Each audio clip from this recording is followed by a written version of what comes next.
Game of Thrones escape game. This video is purely for entertainment and does not infringe on copyrights or laws. The rights to the novel and image belong to the original author. We do not claim ownership.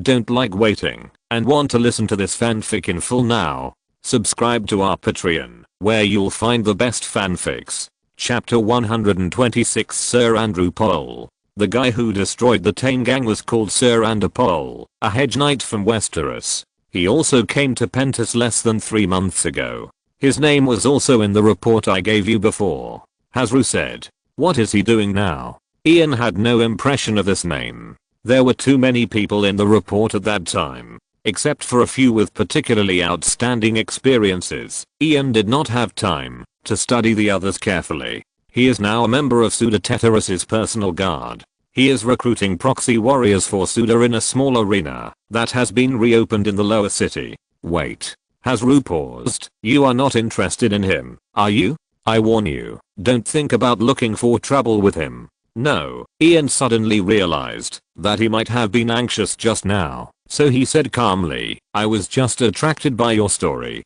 Of course, Ian could not admit that he had the idea of looking for trouble with Sir Andrew Pole. Pentos is now a powder keg.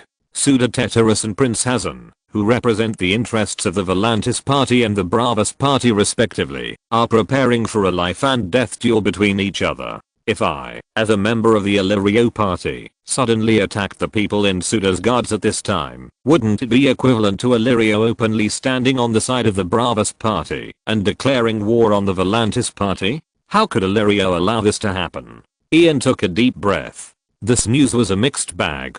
The good news was that an enemy in Pentos was already in the open, and the bad news was that not only could Illyrio not use Illyrio's forces to deal with him, but he might also face constraints from Illyrio. Is that so? When you asked this question just now, I saw a hint of murderous intent in your eyes. Illusion. Ian said firmly, and secretly sighed, that Hasru was worthy of being the one Illyrio chose from a group of little mice. This kid is already 16 years old, but he is very short and thin like a bamboo pole.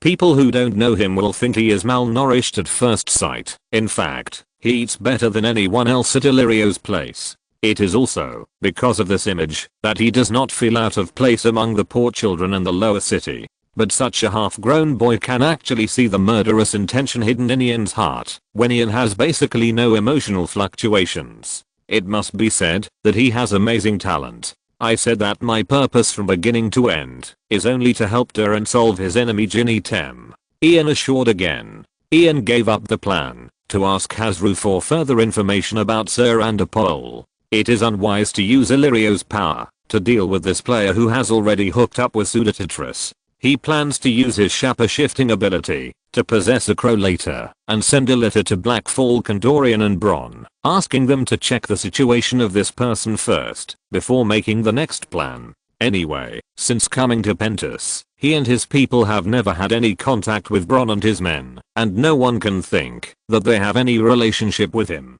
Well, since you said so, I will believe you for the time being. Hasru looked at Ian for a long time, but shook his head. But as a friend, I must remind you that Governor Illyrio hates troublemakers the most. Hasru said he believed, but both his expression and words were full of warnings. But it was normal for Hasru not to believe it. After all, Sir Andrew Pole himself met the conditions that Ian originally asked Hasru to help investigate. Forget it. I won't beat around the bush. I'll tell you this. Hasru thought for a moment and spoke again. From now on, I'll have people keep an eye on you. As long as you try to do anything detrimental to Andrew Pole, I will report our conversation today truthfully to Lord Illyrio. After all, my job is to help you nip all troubles in the bud. I hope you can understand me. We've been together for so long. You should know me. I'm not a fool. I can still tell the importance of things. Okay, I admit that I'm also hostile to that Andrew Pole. As for the reason, it involves the secret of Sir Darren, and I swore to him that I would not reveal it.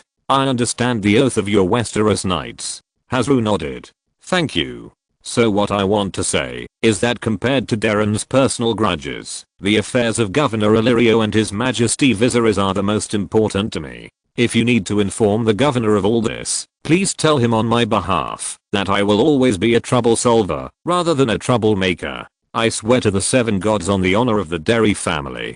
Hasru looked at Ian for a long time, then nodded. I believe you. This time his tone was much more sincere. Then, let's continue talking about Ginny Tem. Ian changed the subject. There is no more information about him. To be honest, if he hadn't appeared in the Red Temple before, I would have thought he was dead. After all, he hadn't appeared since the dock attack. And according to the mercenaries who participated in the operation at that time, they set up a dragnet. Except for a few people who jumped into the water to escape, they almost wiped out the mercenaries under Governor Hawkett. Have you found Ginny Tem's body? Damn it. Hundreds of people died that night, and many bodies were soaked and rotten when they were fished out of the water afterwards. Who would pay attention to whether the body of an unknown mercenary leader was in it?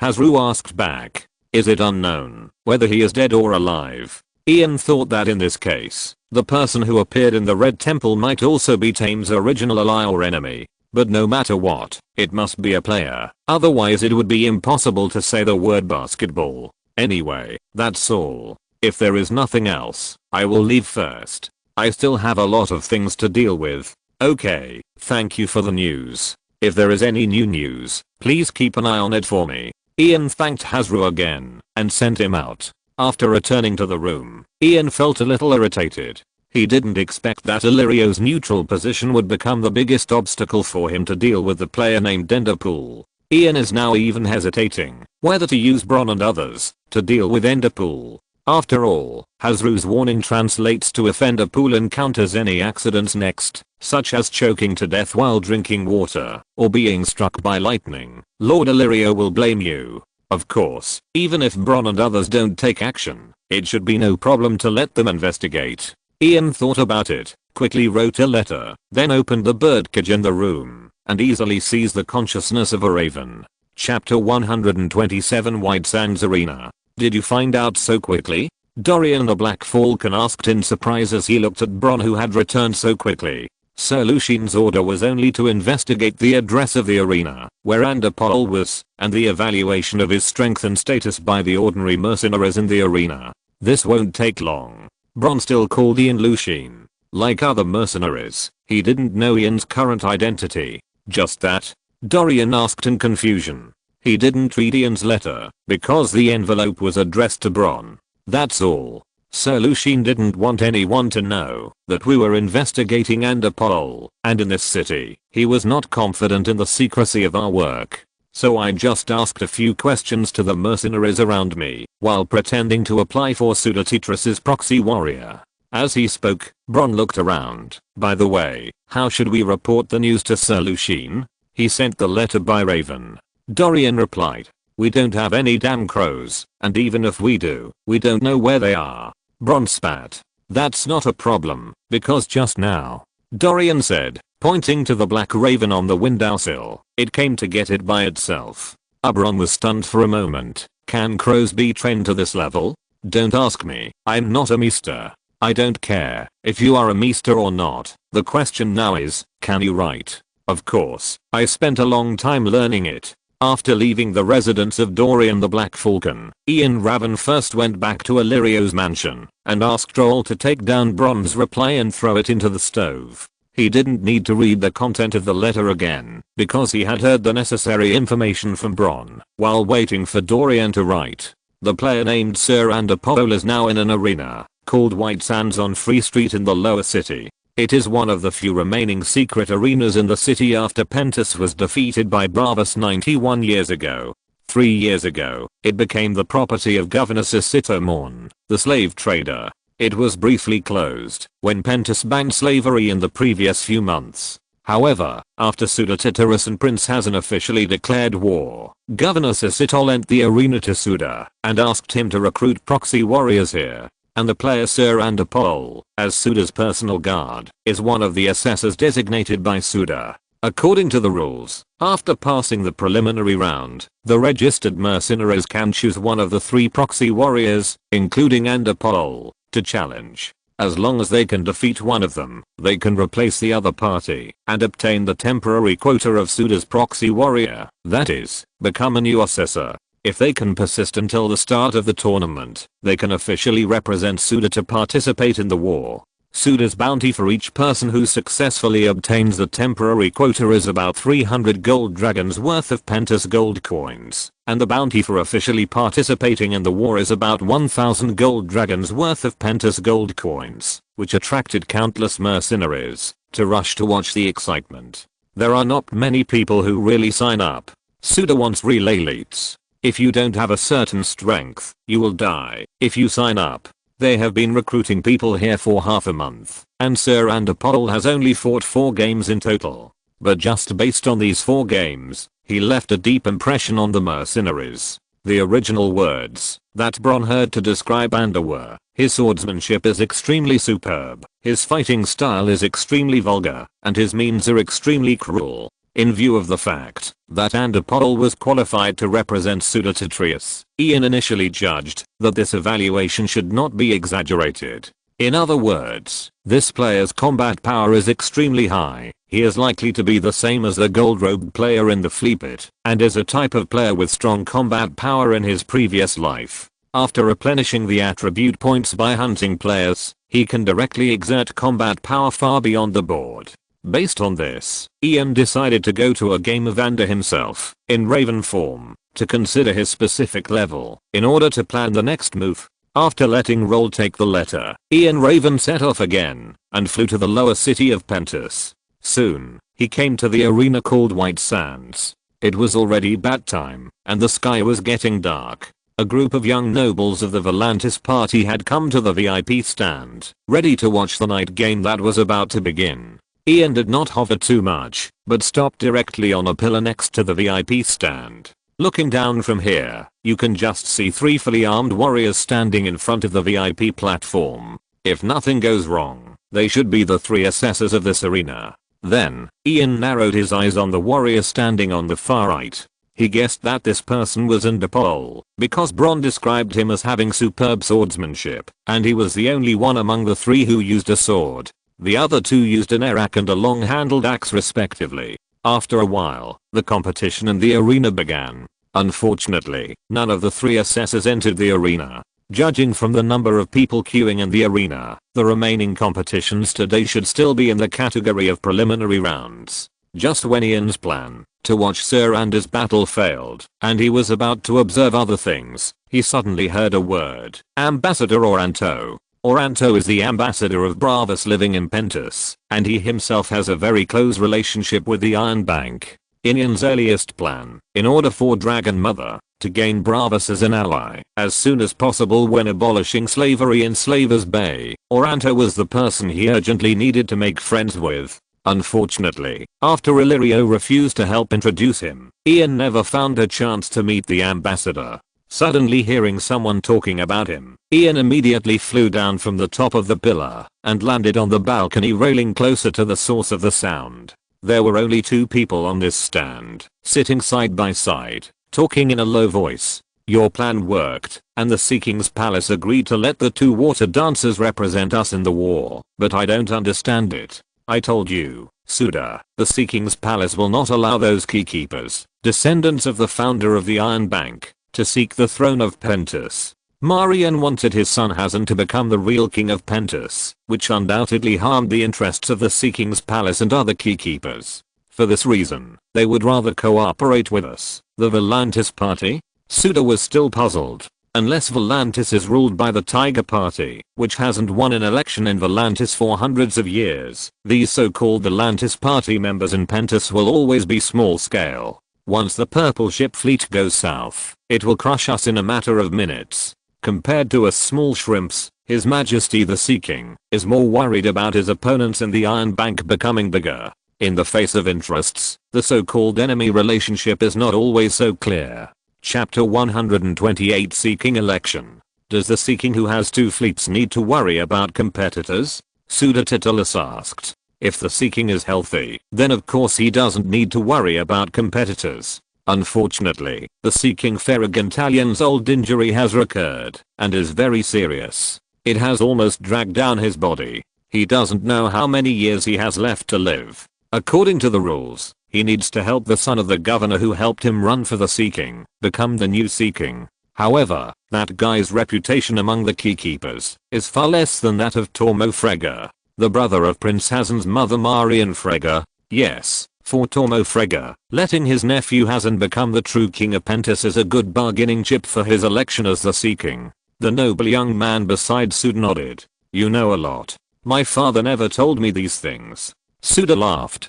Because you are not the eldest son, Suda. The young man shook his head at Suda. You shouldn't worry about it. For us, it is wise to put ourselves in the right position and do the work assigned by our fathers. That's right. Suda nodded and changed the subject back to the tournament. I can't wait to see what Ambassador Oranto's expression will be when he finds out that the water dancer he invited with great effort is suddenly standing next to us during the tournament. Ha ha ha. Hazen, that idiot, he thinks we don't know that he proposed to postpone the tournament for a month in order to wait for the arrival of the water dancer he invited from the palace of the Sea King. Hazen is not stupid. The noble young man denied Suda's evaluation. He is just too confident in his mother, and now the competition for the election of the new Sea King in Bravos has not yet been made public. It is normal that they can't think that His Majesty the Sea King would humiliate them in a mere tournament in Pentos. But on this issue, the envoy you chose definitely deserves credit. His eloquence is amazing. Right? I also think I have found a treasure. Besides him, there is also, Suda said, pointing to Andapol not far away, and that one. They are a team. One is a scholar and the other is a warrior. Both are top talents. Okay, the game begins. The two stopped talking temporarily and looked at the center of the arena together. Ian Raven was not in a hurry to leave, but digested the conversation between the two while trying to hear more news. The amount of information these two just said was too explosive. Many of Ian's previous doubts were answered here. For example, why Bravos allowed the so-called Volantis party in Pentos City to exist openly. For example, why Prince Hazen, who was obviously just the son of the mascot Prince of Pentos, could override Governor Haukat and become the leader of the Bravos party. For example, why Governor Illyrio clearly stood on the side of Bravos, but always refused to cooperate with Prince Hazen. For this, Ian guessed that Governor Illyrio's allies in Bravos were probably people from the current Sea King's faction. After learning about the core conflict of the next election of the Sea King of Bravos, Ian immediately sorted out the behavioral logic of this series of games in Pentos.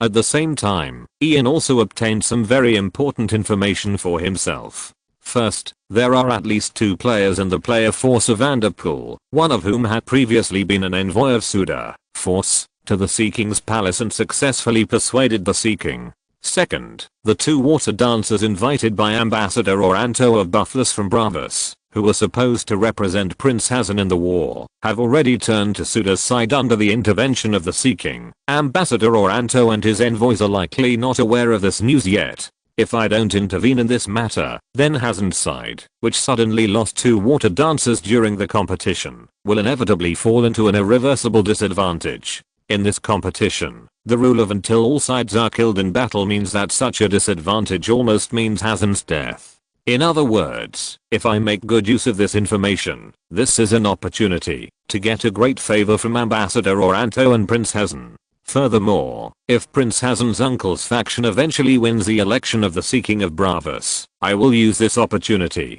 to establish friendship with the future Sea King of Bravos and the Prince of Pentos. At the same time, helping Hazen to fight Suda is also of great significance to Ian himself. After all, Andapol and his group of players have already clung to the thighs of Suda Titarus's faction. If I can kill Andapol through this competition and give the entire Volantis party a heavy blow, it will also be of great benefit to Ian to find a way to deal with another player under Suda later. But the problem is that this may conflict with Illyrio's position. After all, according to Ian's guess, Illyrio is most likely on the side of the current Sea King. Or ask Illyrio? No. Ian quickly rejected this idea, and a plan began to emerge in his mind. Tomorrow, bring the new NPC that I got during the second month-end settlement, Bravos Water Dancer Master Yadamor, to attend Drogo's banquet and attract the attention of Ambassador Oranto at the banquet. The preparations for the competition are so intense now. An elite among water dancers appeared in front of Oranto. He will definitely invite Yadamor to help Prince Hazen fight. Faced with the face-to-face request of the Bravos ambassador, Illyrio would definitely not be able to stop it, and he could agree to it. Reason? It was for the sake of Governor Illyrio. As for party struggles? What party struggles? I don't know. You didn't tell me. How could I know that your allies in Bravos and Ambassador Oranto are not from the same faction? Why did you hide it from me? When Ambassador Oranto made the request, you should have given me a look. Anyway, I agreed to help Ambassador Oranto because of Illyrio's concealment. If Illyrio chooses to forgive, I will participate in the tournament with all my strength. If he doesn't agree in the end, I will find another way. Anyway, Illyrio must not be offended. Until the end of the night, Ian didn't hear any other clues related to the party struggle. He did hear a lot about the tournament itself, most of which were about the proxy warriors under Suda. This information may also be helpful to Ian's subsequent plans. After returning to Illyrio's mansion, Ian immediately called Sir Darren Grafson and Master of Water Dancer Yadamor, and told them about tomorrow's plan. The preset story is, Yadamor is Darren's personal guard. Darren once saved Yadamor's life when he was in Bravos. Since then, Yada has sworn allegiance to Darren. If you're listening to this novel on a channel other than Fanfic World, it means they downloaded and uploaded it without effort. We cordially invite you to visit our channel, Mundo Fanfic Novelos. There you'll find the original version of this story and you can explore many other novels of various genres. We're waiting for you to immerse yourself in a world of incredible novels. Chapter 129, Khal Drogo's Banquet, Part 1. A palace sits by the bay, 9 towers rising, pale ivy climbing up the tall brick walls. This is a gift from the governors of Pentos to Khal Drogo. Today, the invincible Horse King held a banquet here, attended by the celebrities of Pentos and countless princes and nobles who came here to admire his reputation. The fragrance of hot peppers, sweet lemons and cinnamon filled the air. The reception room is inlaid with stained glass depicting ancient Valyria. Before Ian could carefully observe the story of the fall of Valyria depicted on it, he heard the sharp voice of a eunuch.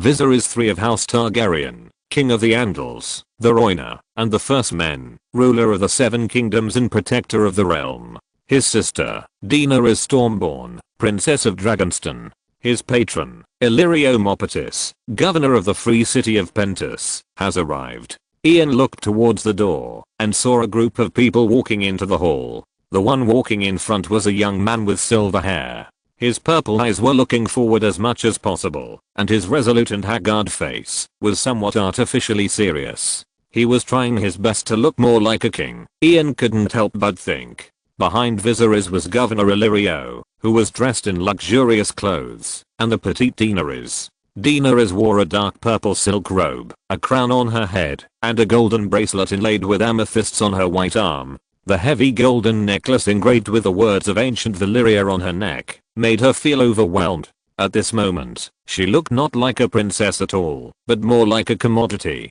To be exact, she was indeed a commodity today. Her brother Viserys planned to use her and the invincible Dothraki Horse King to exchange for thousands of roaring warriors so as to regain their homeland.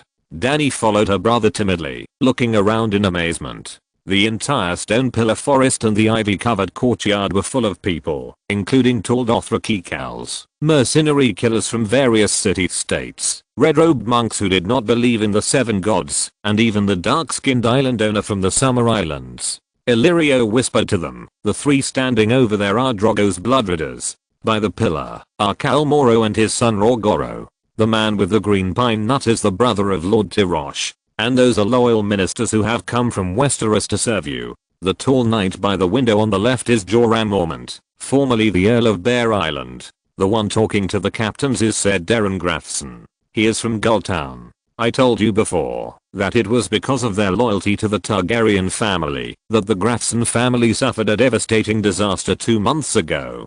The usurper's loyal dogs captured Gulltown, executed Lord Gerald Grafson, and made his eldest son wear black clothes. Darren is the Earl's second son." With that, Illyrio turned to the other side, and the knight on the right, surrounded by several ladies, is Ian Rivers. He is from House Derry. Like House Graveson, House Derry was also destroyed by the usurper 2 months ago in the name of rebellion. House Derry? Viserys' purple eyes flashed with surprise. He ignored the first 2 unfamiliar surnames and looked at Ian. As I said, the 7 kingdoms are full of your loyal subjects, and they are waiting for you to return and rule them. Illyrio bowed slightly. Let them come to see me. I will reward the loyal, Viserys said excitedly. This was the first time in his life that he heard someone come to pledge allegiance to him. He looked at Illyrio, as if asking for advice. I should do this, right? I should reward my followers? Of course, you are a real dragon, a true king, and generosity and kindness are the qualities that a king should have. But my kindness will not be given to those rebels. Viserys suddenly said angrily, I will kill the usurper. And those people of the Lannister family, I will let them know that stealing from the hands of a real dragon will cost you. They will pay the price. Yes, they will. Illyrio's tone was very respectful, but with a hint of perfunctory that made Viserys dare not speak. Illyrio turned to look at Daenerys and patted Dany's bare shoulder. Good princess, look, that's the Khal himself. Daenerys didn't want to see any Khal at all. She just wanted to escape and hide, and just wanted to go home. After Illyrio finished speaking, he went to explain his purpose to Khal Drogo, and Viserys took the opportunity to pull Dany aside. Do you see how long his hair is? Viserys asked. Khal Drogo was a head taller than the tallest man present. His long, oiled hair fell far below his waist and even past his hips, brushing his thighs. Whenever the Dothraki lose a battle, they cut off their braids as a sign of shame. Look at his hair. Khal Drogo has never lost a battle. And you will be his queen, Viserys said to Dany. Dany looked at Khal Drogo not far away. His face was hard and cold, and his eyes were as black and cold as agate. I don't want to be his queen, Viserys, please. I don't want to. I really want to go home. Dany was afraid of Drogo, afraid of his eyes. She was scared and begged in a low voice. Home? Viserys lowered his voice, but Dany could still hear the anger in his voice. Sister, tell me, where are we going back to? Our home has been taken away long ago. He pulled her into the shadows to the side, out of sight of everyone, and dug his nails into her skin. Which home are we going back to? He asked again.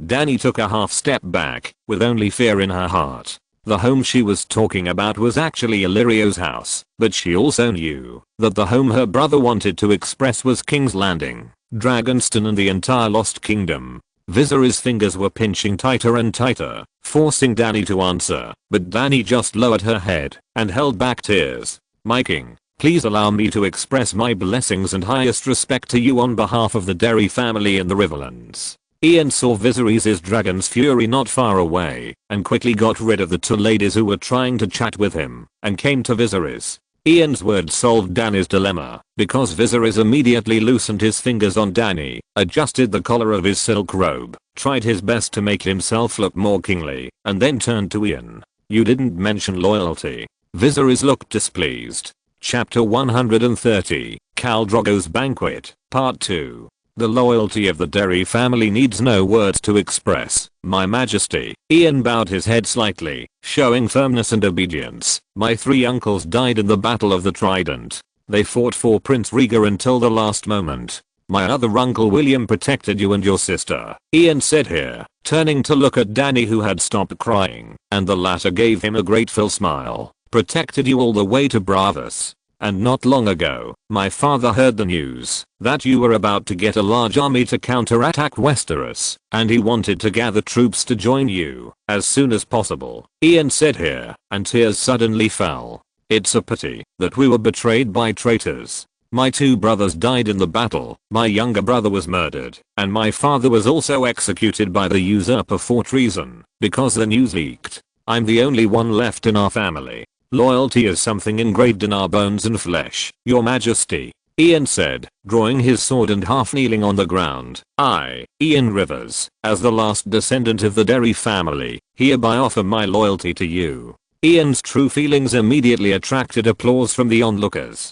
For these upper-class nobles, no matter which camp they come from, loyalty is always a quality worthy of praise. Ian's story is so touching, spanning more than 10 years and 2 generations. All of Lord Raymond Derry's brothers and sons died because of their loyalty, and his last son has knelt in front of the last Targaryen king, ready to follow his father and brothers at any time. A family full of loyal heroes. Which superior doesn't want his subordinates to be all people like the Derry family? After listening to Ian's words, even a cold-hearted person like Viserys couldn't help but feel a little dazed for a while. He couldn't help but wonder if the price of the Derry family's loyalty was too heavy. Then, Viserys glanced at the onlookers around him, and suddenly, a feeling of being a real king surged into his heart. When was the last time he was the center of attention like this? Never. The person who was the center of attention was Rhaegar, and he was not even qualified to be his shadow. If he had to say, perhaps the only time he was crowned on Dragonstone was when he was crowned, but unfortunately there were only a handful of courtiers in attendance. Your Majesty? With Ian's reminder, Viserys came back to his senses from his daze. Ian Rivers, he whispered, and then blurted out, as if he had reacted, are you a bastard? Ian resisted the urge to cover his face. He simply couldn't look directly at Viserys' stupid behavior. As the first Westeros noble who swore allegiance to him, what good would it do for Viserys to point out his bastard status? The king's status is set off by his vassals. Isn't it the same as belittling himself to belittle his vassals? But Ian was not too surprised. After all, he had long known that Viserys had zero political literacy. Your Majesty, Ian had already thought of how to deal with this situation. In Westeros, a bastard who wants to obtain his father's surname must obtain a decree from the king, but our throne has been shamefully usurped, and the true king of the Seven Kingdoms is far away in Essos. Ian said excitedly, in fact, father has long wanted to give us his surname, but my two brothers and I have always maintained the status of bastards, because father has no choice.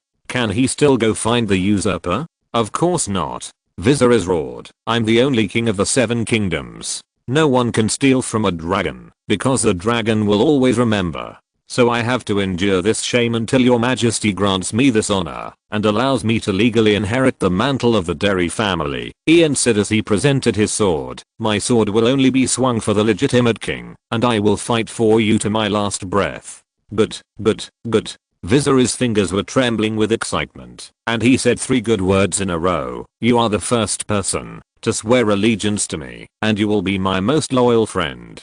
Viserys panted and searched his memory excitedly for the words of his oath of fealty, but alas, he could not remember them, for the last time he had used them was when he was crowned as a child on Dragonstone. Ian noticed Viserys' predicament, so he ignored the etiquette of the king asking questions and the vassal answering, and began to swear an oath directly. I, Ian Rivers, swear allegiance to you. I'm willing to serve you all my life, give you honest advice and absolute obedience, protect your rights and your country. No matter how difficult the future is, I will always fight alongside you, take care of your people, and punish your enemies. I swear in the name of the seven gods. I, Viserys Targaryen III, accept your allegiance in the name of the Andals, the Rhoynar, and the First Men, ruler of the Seven Kingdoms and protector of the realm. Viserys suppressed his excitement, and said all his titles loudly, as if this could prove his legitimacy. You will surely have a place in the Seven Kingdoms.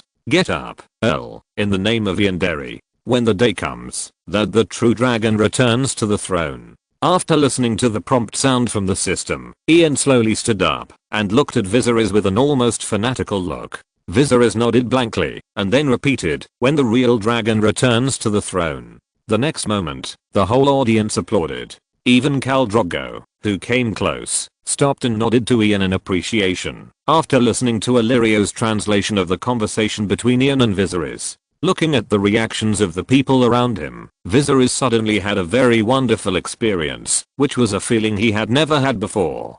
Viserys was told, since he was a child, that he was the last hope for the revival of the Targaryen dynasty, the greatest dynasty in history. He began to shoulder this heavy responsibility that could crush anyone, since he was 7 years old. But everyone, all his so-called friends and supporters, never gave him what Ian made him feel at this moment, love. Then, Darren Grafson and Jorah Mormont also came over together, intending to swear allegiance to Viserys after Ian. But Illyrio did not give them time, and directly took Drogo to Viserys. He did not dare to let Drogo wait any longer. Drogo would only find it interesting to wait for the oath-taking process once, but if he had to wait twice or 3 times, it would be considered as neglect. Seeing Drogo coming, Viserys also hurriedly dismissed Ian. Come back to me later. I want to hear more stories about Westeros from you. Then turned around and pulled his sister, saying to her nervously, smile at him quickly and hold your head high. Dany hurriedly looked back at Ian, then smiled, held her chest high, and followed her brother towards Drogo. Chapter 131, Khal Drogo's Banquet, Part 3. After watching Viserys leave, Ian turned around and saw Jorah Mormont standing with Darren. The guy looked quite old, about 40 years old, with dark skin and half bald head. He was even bolder than Ian in his previous life. Unlike the people around him, he didn't wear silk and cotton clothes. Maybe his strong physique was not suitable for wearing this. He just wore a dark green wool sweater embroidered with a standing black bear, which looked out of tune with the surrounding environment. Seeing Jorah Mormont's appearance, Ian finally understood why this guy's dog-licking road was so bumpy. Ian didn't know what he was like when he was young, but for now, Jorah's appearance is indeed hard to describe. If Jorah really looked like a TV actor, Daenerys might have fallen in love with him during the helpless and long journey after Drogo's death. But unfortunately, he is just a half-bald old man. Hello, great loyal minister. Perhaps noticing Ian's gaze, Jorah greeted him jokingly, and then walked past Ian without stopping. Hello, big licker, Ian responded in his heart. Of course, he would not say this out loud. Firstly because he did not know how to accurately translate the word licker into the common language, and secondly, Jorah Mormont had not started licking yet. No, he had already licked one. Ian suddenly wanted to laugh. That was still Jorah's highlight moment. In the year 289 of the Egan calendar, King Robert held a grand tournament in Lannisport to celebrate the victory of suppressing Balon's rebellion. There, Jorah met the first goddess of his liquor career, Lyness Hightower, the daughter of the Earl of Oldtown. Jorah asked her for a token to wear in the tournament, and then he won all the way and defeated Jaime Lannister in the final to win the Lance Tournament Championship and crowned Lyness Hightower as the Queen of Love and Beauty. He then proposed to Lord Leighton Hightower and obtained his consent. The poor boy from the countryside of the north picked the flower of Jailing, the most beautiful flower in the bay, and the poor Earl of Bear Island married the Princess of Oldtown. This was originally an inspirational love story. Unfortunately, this lance competition seemed to have exhausted all the good luck in Jorah's life, and his misfortunes followed one after another. Lyness, who had lived in Oldtown, the richest city in Westeros, did not learn to be frugal. After coming to Bear Island, she soon squandered all of Jorah's wealth and left him in debt. In order to pay off his debts, Jorah had to sell the captured poachers to the Taroshi people as slaves. However, he unfortunately met an unethical slave trader. In order not to pay, the guy reported the matter to Jorah's feudal lord Eddard Stark, and Jorah was sentenced to death.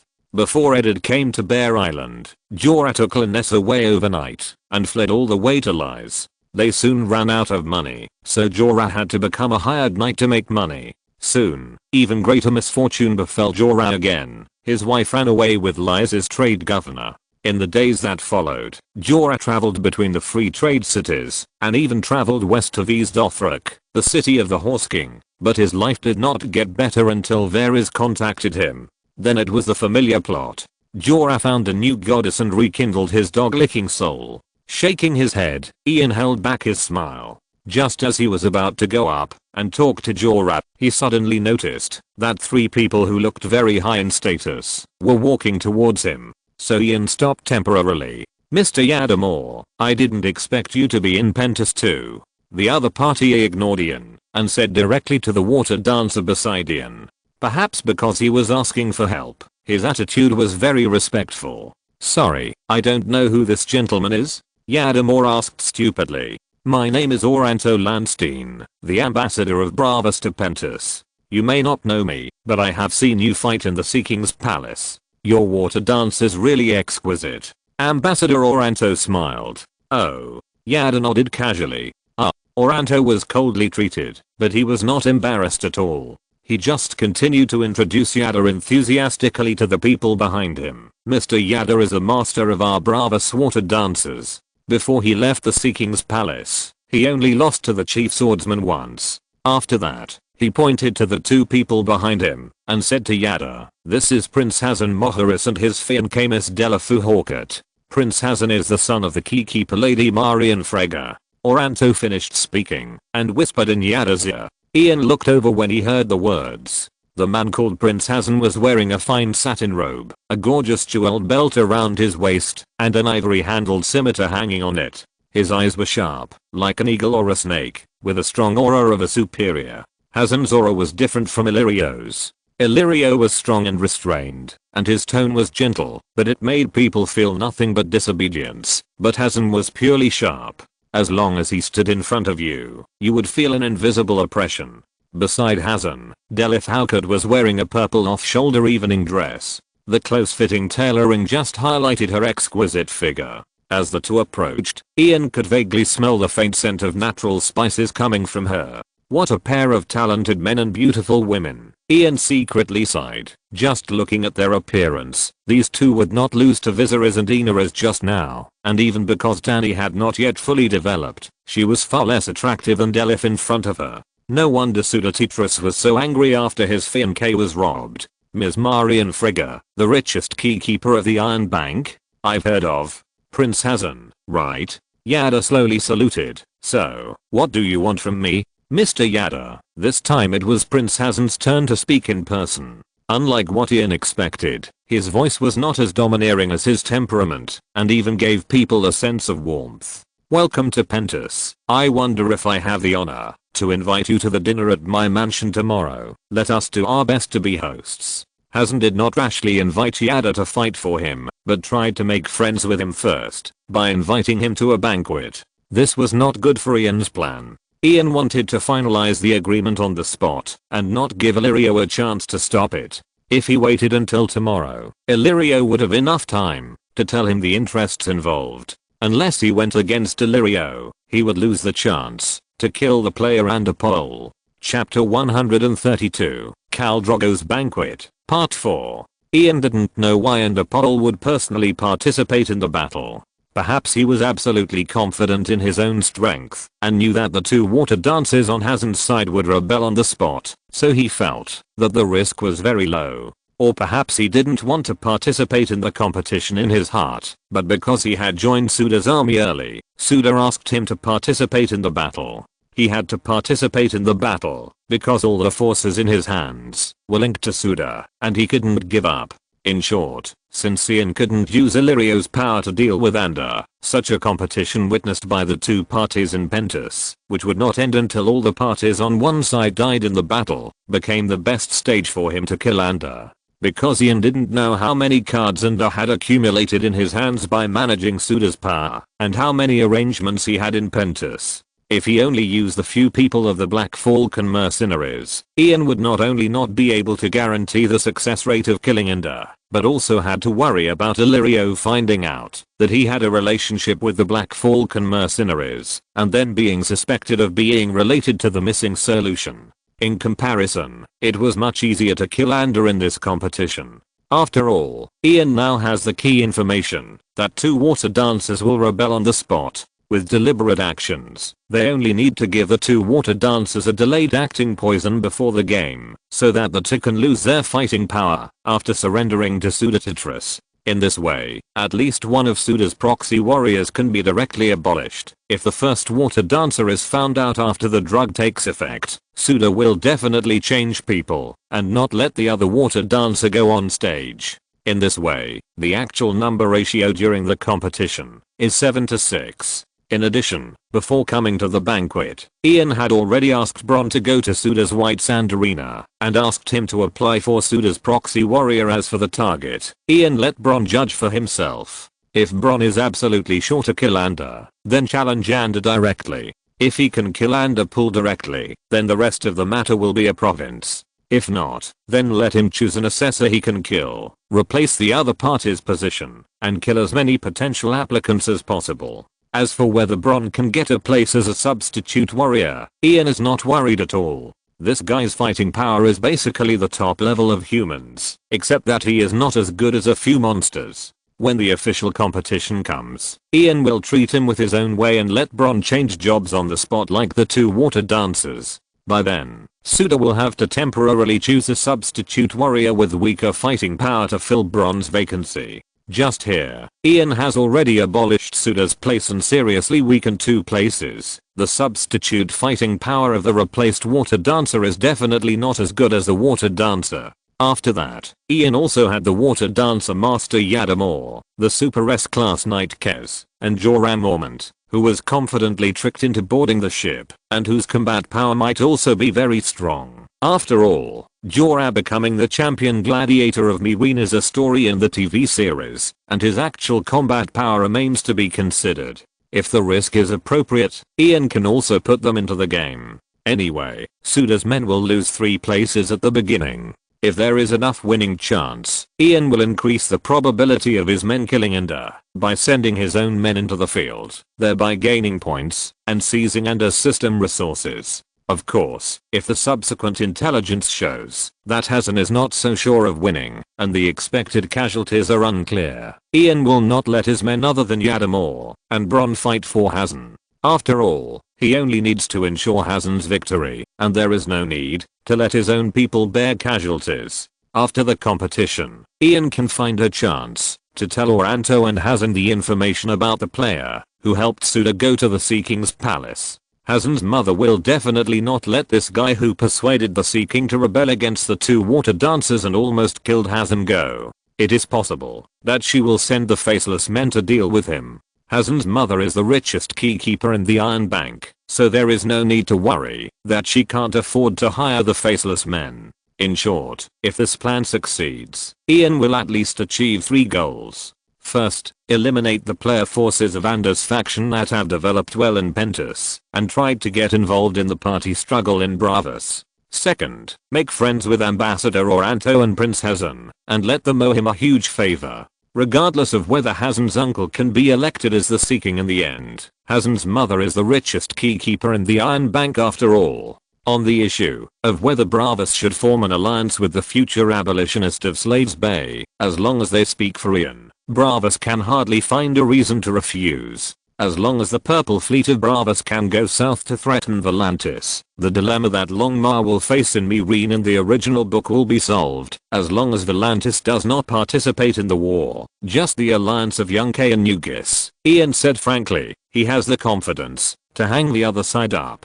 Third, this point is insignificant compared to the first 2 points, but it is equally indispensable, that is, economic benefits. For a top 2nd generation rich man like Hazen, facing a person who provides him with important intelligence and powerful proxy warriors, and also gives him advice, will he be stingy with such a trivial thing as money? Of course, the premise of all this is to immediately reach an agreement with Ambassador Oranto and force Illyrio to agree in person. So Ian immediately winked at Darren beside him and asked him to act according to the plan. Excuse me, both of you. Darren Grafson stepped forward and stood in front of Yadamor, Prince Hazen, Ambassador Oranto. He saluted the 2 big men in front of him one by one. If I guess correctly, the purpose of your looking for Yada is to ask him to fight for His Highness Hazen in the upcoming tournament, right? Sir, may I ask who you are? Hazen was a little surprised when his purpose was suddenly revealed, but he still remained polite to this unknown person. Said Eren is my master. Water dancer Yada spoke first. Master? Hazen was instantly uneasy. Are you sure you didn't use the wrong word? You call him. Hazen glanced at Darren and heard this name with the title of knight. He guessed that this was probably a Westeros knight who came to surrender to Viserys. Call this knight master? You almost became the chief swordsman of Bravos. Said Eren saved my life, and I swore allegiance to him. Water dancer must keep his word. It's that simple. Yada spoke again. Chapter 133 Khal Drogo's Banquet. V. As you can see, Mr. Yada is now serving me, and I'm going to offer him to His Majesty Viserys to become one of his king's good. Darren took over the conversation. So, if you want Mr. Yada to fight for you, perhaps you can ask His Majesty for his opinion later. Viserys? Hazen said, looking at Ambassador Oranto.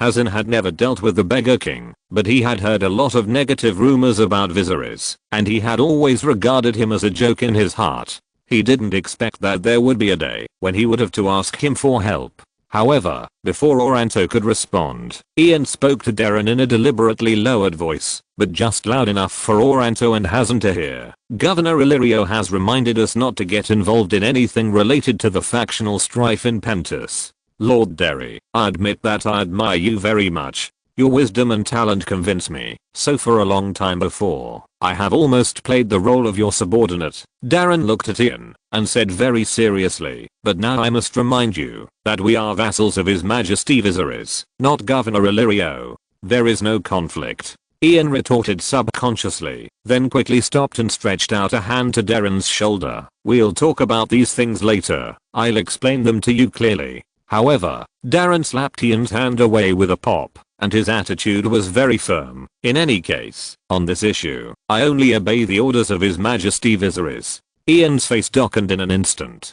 Facing the gazes from all around, he responded with great reluctance, of course, if this is the will of His Majesty, I will execute it with my life. After that, Ian added again, but Governor Illyrio is His Majesty's most important ally. I believe His Majesty will not ignore the governor's wishes. Hearing Ian's words, Prince Hazen's eyes lit up instantly, as if he was inspired by something. Then, he remembered the high evaluation of Ian by the cheese vendor Taro Bine who gave Ian the invitation letter. He couldn't help but look at Ian again, and stared at him for a few seconds, hoping to find traces of performance on his face. Unfortunately, he didn't get anything. Ian's eyes were full of anxiety and embarrassment, and there was no cunning feeling he expected. But what if His Majesty's will is inconsistent with that of the governor? Darren continued to ask, coupled with the eyes of the Pentus nobles around him who had just watched Ian's oath ceremony to Viserys, directly put Ian in a situation of riding a tiger and being unable to get off.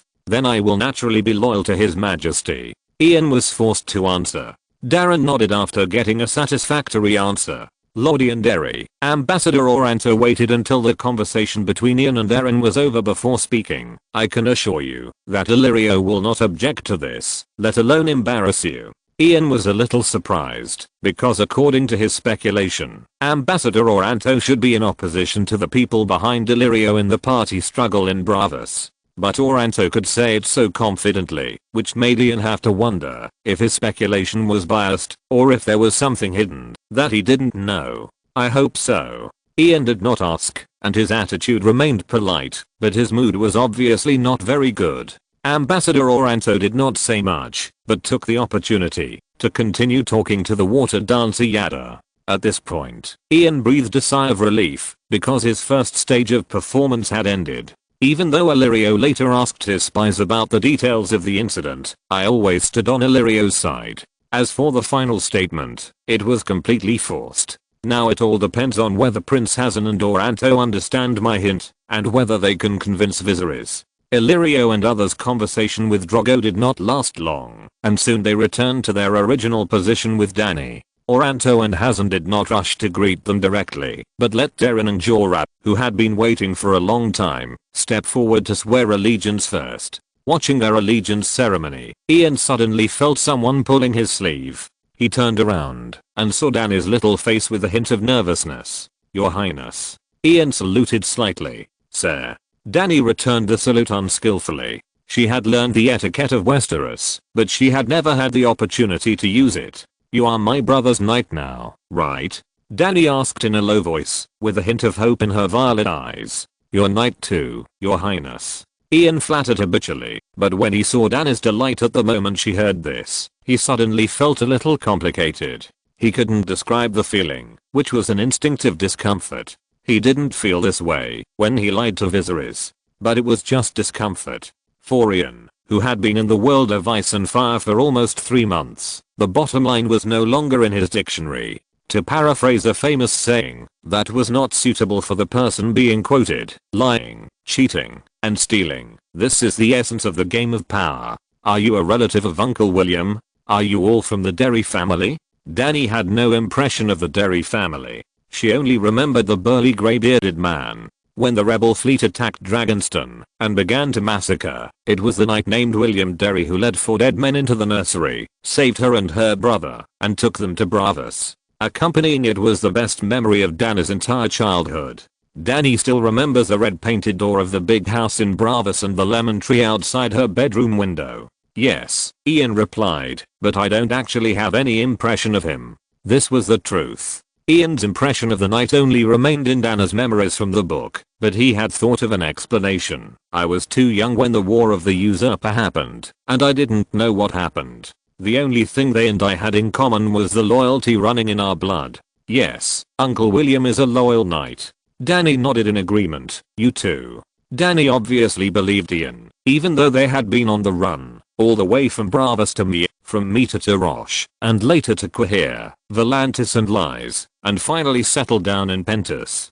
Her brother always said that the assassins of the usurper were chasing them, but Dany had never seen any assassins, and she was not suspicious. And Ian gave her a very friendly feeling. This intimacy came from the preconceived sense brought by Derry's loyal surname, and Ian had previously rescued her from Viserys' dragon's wrath. Although Ian only came to swear allegiance to Viserys, Dany clearly remembered that Ian was still watching at the time, but when he saw her being bullied by Viserys, he immediately walked over quickly. This was to rescue her, she knew. Chapter 134, Khal Drogo's Banquet, 6th. After that, Daenerys seemed to want to say something, but after looking at Viserys and Illyrio not far away, she chose to remain silent. Just when Ian was about to continue to get close to her, a wine glass was suddenly handed to him. Your taste is really bad. Compared with the precious wine of Arpentus, what the Dornish drink is simply horse urine. The red-robed woman who suddenly appeared in front of Ian probably saw that Ian was holding a glass of Dornish summer red in his hand, so she said this. Try the amber wine of Pentus, player. Poisoned wine? This was Ian's first reaction. No need, he certainly didn't reach out to take it, but just shook the cup in his hand. Summer red is good. I like this taste. As he spoke, Ian looked at the girl. She had a delicate face under her red hood. Her amber eyes were very smart, and seemed to have a kind of soul-stirring magic. Her brown hair fell on her shoulders, half covering her small ears, and her slender neck was particularly white. I like your smell, too. The red-robed lady smiled, and Ian's heart was moved. Romantic luck? He couldn't help but think of it, but the next moment, the red-robed lady's words shocked Ian. The smell of magic. The red-robed lady added in a low voice. At this moment, Ian almost used up all his strength to control himself from showing any unnatural expression. Really? I'm often called an old woman, because I'm too smart. Hearing what you said, maybe she really cast a spell on me? Ian half jokingly, while thinking frantically in his heart, what is the origin of this girl? Maybe. The red-robed woman smiled non-committally. Actually, I came to you because I saw you in the flames. Flames? Ian restrained his emotions. What did you see? Unfortunately, this time the red-robed woman just smiled and shook her head. If you want to know the answer, come to the Red Temple on the top of the mountain to find me within 3 days. Let me introduce myself. My name is Celia, and I'm the daughter of the chief red priest of Pentus. Celia deliberately dragged a long tone after saying the chief priest, before saying the rest of the words. After seeing Ian's surprised expression, Celia showed a cunning smile, as if she had succeeded in a prank. By the way, your eyes were so alert just now, you wouldn't suspect that I wanted to poison you, right? Celia said, and drank the wine she was about to hand to Ian. I didn't mean that. Huh. Celia snorted lightly, then quickly left, and came to the side of Prince Hassan's fiancée, Delafu Hawkett. Seeing them talking and laughing, it was obvious that they were very close. Aren't they players? It is indeed difficult for players to associate the identity of the daughter of the chief red priest of Pentus with this identity. And the girl's appearance is obviously that of a little girl with an immature mind. Of course, this can be disguised. But the point is that she can discover the magical aura on her body without changing her shape, which should be something that only a very high level red priest can do. Just like Aunt May can find that the eagle flying in the sky is a six-shaped man. It is not surprising that a red-robed woman who has been trained since childhood can reach this level, but it is impossible for a player to obtain so many points at this point in time. After all, there are only so many ways to obtain attribute points and skill points. So, do you want to go? To be honest, Celia's words did arouse Ian's interest. After all, the Red Temple on the top of the mountain was the last place where the player Ginny Tamui appeared. He had always wanted to further investigate the details of Ginny Tamui's affairs, but he gave up the plan because the main enemy later became Underpool. After all, it was a bloody lesson for him not to be greedy for victory. In addition, Ian was also curious about what new prophecies would appear in the flames after the original plot was changed. But going to the Red Temple in person, that's unnecessary. What if Celia is really a player, or there are player forces behind her? If I go to the Red Temple, won't I be hunted? Although the possibility is not great, the benefits of going to the Red Temple are not worth the risk Ian takes. Anyway, as long as I hold on to the thighs of the Dragon Mother and gain the friendship of Ambassador Oranto and Prince Hazen, I will be able to soar to the sky in Slaver's Bay in a year at most. By then, no matter whether there may be player forces behind Celia or Ginny Tame's player forces, they will no longer be qualified to be compared with me. So why do I have to rush to fight them now, when we are evenly matched?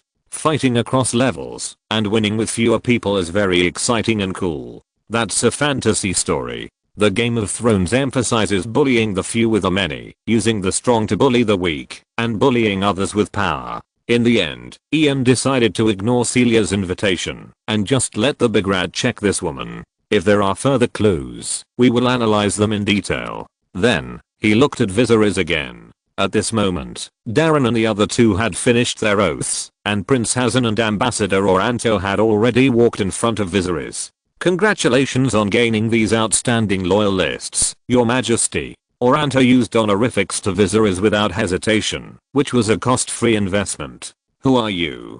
Viserys asked in confusion. I'm Oranto Landstein, the ambassador of Bravos to Pentos, he said, pointing to Hazen beside him, and this is Prince Hazen Moharis. After Oranto finished speaking, he walked towards Illyrio, pulled him aside, and talked in a low voice. Congratulations, Your Majesty Viserys. I salute you on behalf of Pentos. Hazen then came to Viserys and said, to congratulate you on your great cause of restoring your country, I have prepared a generous gift, which will be delivered to your house by servants later. The attitude of Hazen and the others made Viserys a little flattered for a while. After all, he had been in exile for so many years, and had never received such courtesy. At the same time, he quickly put on the airs of a king. After all, everything that happened today told him that his current identity had changed compared to before. I will remember all the friends who showed me kindness in my time of distress. Viserys raised his chin slightly and said in a proud tone, I would be honored. Hazen bowed. In addition, I have another thing I want to ask Your Majesty for help. Oh. Viserys was even more surprised this time. He didn't know what he could do to help the Prince of Pentos now. Just now, Earl Graveson, Hazen changed the name of Darren, because just now, Viserys gave Darren the title of Earl of Seagletown, just like he did to Ian. Although it was a meaningless empty title, Hazen did this to show his sincerity. I present you a water dancer. Chapter 135, Khal Drogo's Banquet, Part 7. Yes, Yada the water dancer, he is now my king's good. Viserys raised his chin even higher. Having a master of water dancer as a god was indeed a proud thing for him now. And I just need Mr. Yadamore's help, Hazen said, and then told Viserys the cause and effect of the tournament. Of course, in Hazen's version of the story, he was a complete victim. So, Hazen continued after telling the story, if Your Majesty can send Mr. Yada to fight for me, I will be more confident to survive this life and death crisis. This Viserys was a little undecided for a while, because Hazen made the matter very serious, and he just called Hazen a friend. It is obviously not the behavior of a king, to watch his friend die without helping him. Hesitant, Viserys subconsciously wanted to look at Illyrio, trying to get a hint from him. But Hazen, who had been observing Viserys, keenly captured his movements. To be precise, Hazen was waiting for this moment. Before Viserys could turn around, Hazen said quickly, of course, if you have any doubts, Your Majesty, you can also seek advice from Magister Illyrio. After all, he is your protector and a wise elder. As expected by Hazen, Viserys' head, which had already turned halfway, suddenly froze and turned back stiffly. Illyrio is only my sponsor, not my protector. I don't need anyone's protection. Viserys clenched his fists and said angrily, I'm sorry, Your Majesty. What I wanted to say is, patron, please forgive my unfamiliarity with the common tongue. Hasan apologized immediately. However, speaking of Governor Illyrio, perhaps you really need to ask for his advice. After all, my relationship with Governor Illyrio is not that harmonious. Perhaps he doesn't want you to be friends with me. I don't need anyone's advice. I'm the king. I do whatever I want, and I help whoever I want. Illyrio is my subject. You say your relationship is not harmonious? What is that? I can order him to shake hands with you and make peace. Viserys simply couldn't stand this contempt. Originally, everything that happened tonight had made him feel the respect that a true king should have, but Hasan's words just now suddenly reminded him of the days when he was dominated by Illyrio's will. If that's true, it couldn't be better. So, your majesty, do you mean to promise to help me? Hasan asked. Viserys was choking for a moment. What he wanted to say just now was that he didn't need to consider Illyrio's thoughts. But now that he had said this, if he refused Hasan again, wouldn't it be tantamount to admitting that he had just been bragging? Your majesty, your words are not a joke. Hasan continued to remind him. Of course, Viserys had no choice but to bite the bullet and say, Yada will fight for you. Your majesty. Darren suddenly spoke at this time. Lord Grafson, do you have anything to say? Your majesty, I don't think we can agree to this so easily. At least we need to know how likely Prince Hasan's chances of winning are. Darren glanced at Hasan, then looked at Viserys again. After all, if you agree, this will be the first time in more than a decade that someone has fought as a Targaryen knight. The outcome of this tournament is closely related to your honor. Our people either don't join, or we must ensure that Prince Hasan can win. Yes, this is related to my honor. Viserys nodded, then looked at Hasan. Can you win? Faced with such a straightforward question, Hasan was a little amused for a moment. Of course, your majesty, this time we have invited 2 water dancers, a very powerful hand of holy fire, a temple warrior of Lord of Light ruler, and a champion gladiator. In addition, I'm also a very powerful warrior. As long as Master Yada joins us, I have absolute confidence in victory. So there are only 3 people you can use, including yourself, in your hands. Ian, who was standing aside, complained in his heart. If the 2 water dancers really succeeded in turning against you, even Jesus couldn't save you. Viserys looked at Darren again. In most cases, he was not a person who could make decisions. This requires your judgment, your majesty. Darren certainly would not give an answer presumptuously. Then I will not change my decision. Viserys could not wait for Darren's further persuasion, so he had to agree. Since you insist on doing so, then I hope to act with Mr. Yada in the future. I will inspect Prince Hasan's team and find a way to ensure their victory. Darren continued. What's your opinion? Viserys looked at Hasan. This is your power, your majesty. Hasan did not refuse. Well, then you will go to Hasan with Yada tomorrow. Remember, you must win. Your will, your majesty. Darren accepted the order on the spot. After thanking Viserys again, Hasan returned to his female companion. On the other side, Illyrio and Ambassador Oranto continued their conversation. Perfect ending. Ian glanced at the red-robed woman next to Hasan's fiancée, Delif, and whispered in his heart. Of course, all of Darren's actions tonight were arranged by Ian in advance. It must be said that the second son of the Earl of Seagletown, no, he is now the Earl of Seagletown. It must be said that Darren is indeed very talented in acting. Darren contributed greatly to the perfect ending of the second act of the drama. So far, Ian's purpose of attending the dinner today has been achieved. The first one is, needless to say, to swear allegiance to Viserys, to complete the main task too. The second is to let Hasan obtain Viserys' promise, so that he can intervene in the tournament later, and kill the player under.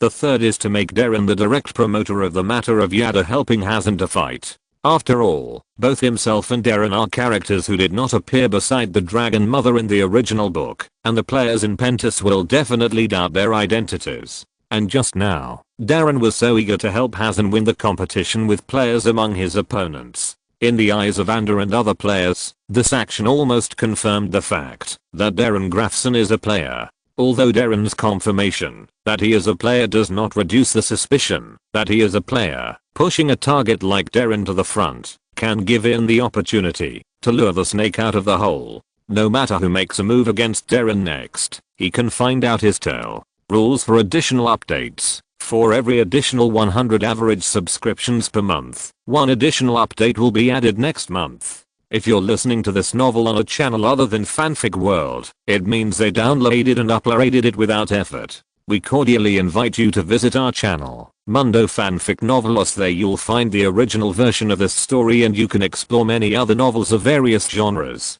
We're waiting for you to immerse yourself in a world of incredible novels. Chapter 136 Viserys. By the time the banquet was over, it was already very late. The courtyard where the music was over, and the twinkling stars in the sky, formed an asymmetrical echo, making Khal Drogo's palace even more desolate. Khal Drogo had left Pentos, and returned to his Cararest 10 days later. His wedding would be held on the grassland outside Pentos, and Ian and his friends would temporarily stay in Drogo's palace tonight, and would return to Illyrio's residence tomorrow. Ian stood in the courtyard, waiting for Illyrio and his friends to come out of the reception room. The moonlight sprinkled on the ivy, covering it with a layer of silver. Khal Drogo's slaves were cleaning up the mess after the banquet. Ian paid special attention to it, and found that these slaves were wearing copper collars. Obviously, the freedom of Pentos had not been extended to the palace of the Horse King. But think about it, the bravest people had no reason to remind a Horse King with 40,000 roaring warriors to abide by their agreement with Pentos. Even Ambassador Oranto himself turned a blind eye when he came here for the banquet. Drogo doesn't like her? Why doesn't he take her? Viserys followed Illyrio into the courtyard drunkenly. She's too young. Will Drogo like her? He had asked this question over and over again for no less than 10 times. Ian could see that he was very uneasy, but Illyrio was tired of answering and simply kept silent at this moment. Dany followed them with her head down as always, not daring to speak. She knew her brother was angry. He might blame her for her small breasts that were not enough to please the Horse King, or he might blame her for something else. In short, all this was her fault, but what could she do? She was not even 14 years old. Dany was very scared. She was afraid of arousing Viserys' dragon's wrath and the giant who seemed to be feared by everyone, and would soon become her husband. Seeing that Illyrio stopped talking, Viserys also felt angry. But he couldn't get angry with Illyrio, so he looked at Ian not far away. It seemed that, because Ian couldn't be blamed for this matter, Viserys' eyes stayed on Ian for a moment, then moved away, and fell on his disappointing sister. Daenerys' silver gold hair was scattered on her bare shoulders, and the purple dress that matched her violet eyes looked particularly thin in the moonlight. You useless. Why are you so useless? Why can't you let the Horse King take you today? Although Illyrio had explained to Viserys many times that according to the customs of the Dothraki people, they must hold the wedding on the grassland first, and his not taking Dany away did not mean that he didn't like her, but Viserys couldn't listen. He was very uneasy. He was very uneasy before he really got those roaring warriors. Viserys took a step forward and walked in front of Daenerys, and his nose with a strong smell of alcohol sprayed on her face. Dany seemed to have a premonition of something, and her 10 fingers retracted into her palms, and her legs under her skirt were awkwardly crossed together. Your Majesty, I don't think you need to worry too much. Ian's voice sounded from behind Viserys, temporarily slowing down Viserys' raised fist. Drogo Khal is attracted by the Princess Noble Dragon bloodline, which is the most important thing to him. Ian continued to explain. Before meeting the princess, Khal Drogo had already led the entire Cararess across half of Essos to Pentos. He led 100,000 people for more than half a year. This is definitely not to play tricks on you. He is determined to win the princess. Even if the princess lacks some attraction to Drogo, Drogo will not break the contract because of this, Ian said, and suddenly realized that this statement seemed to be suspected of mocking Dany's small breasts, so he added, besides, the princess is so beautiful, there is no reason for the Horse King not to be tempted.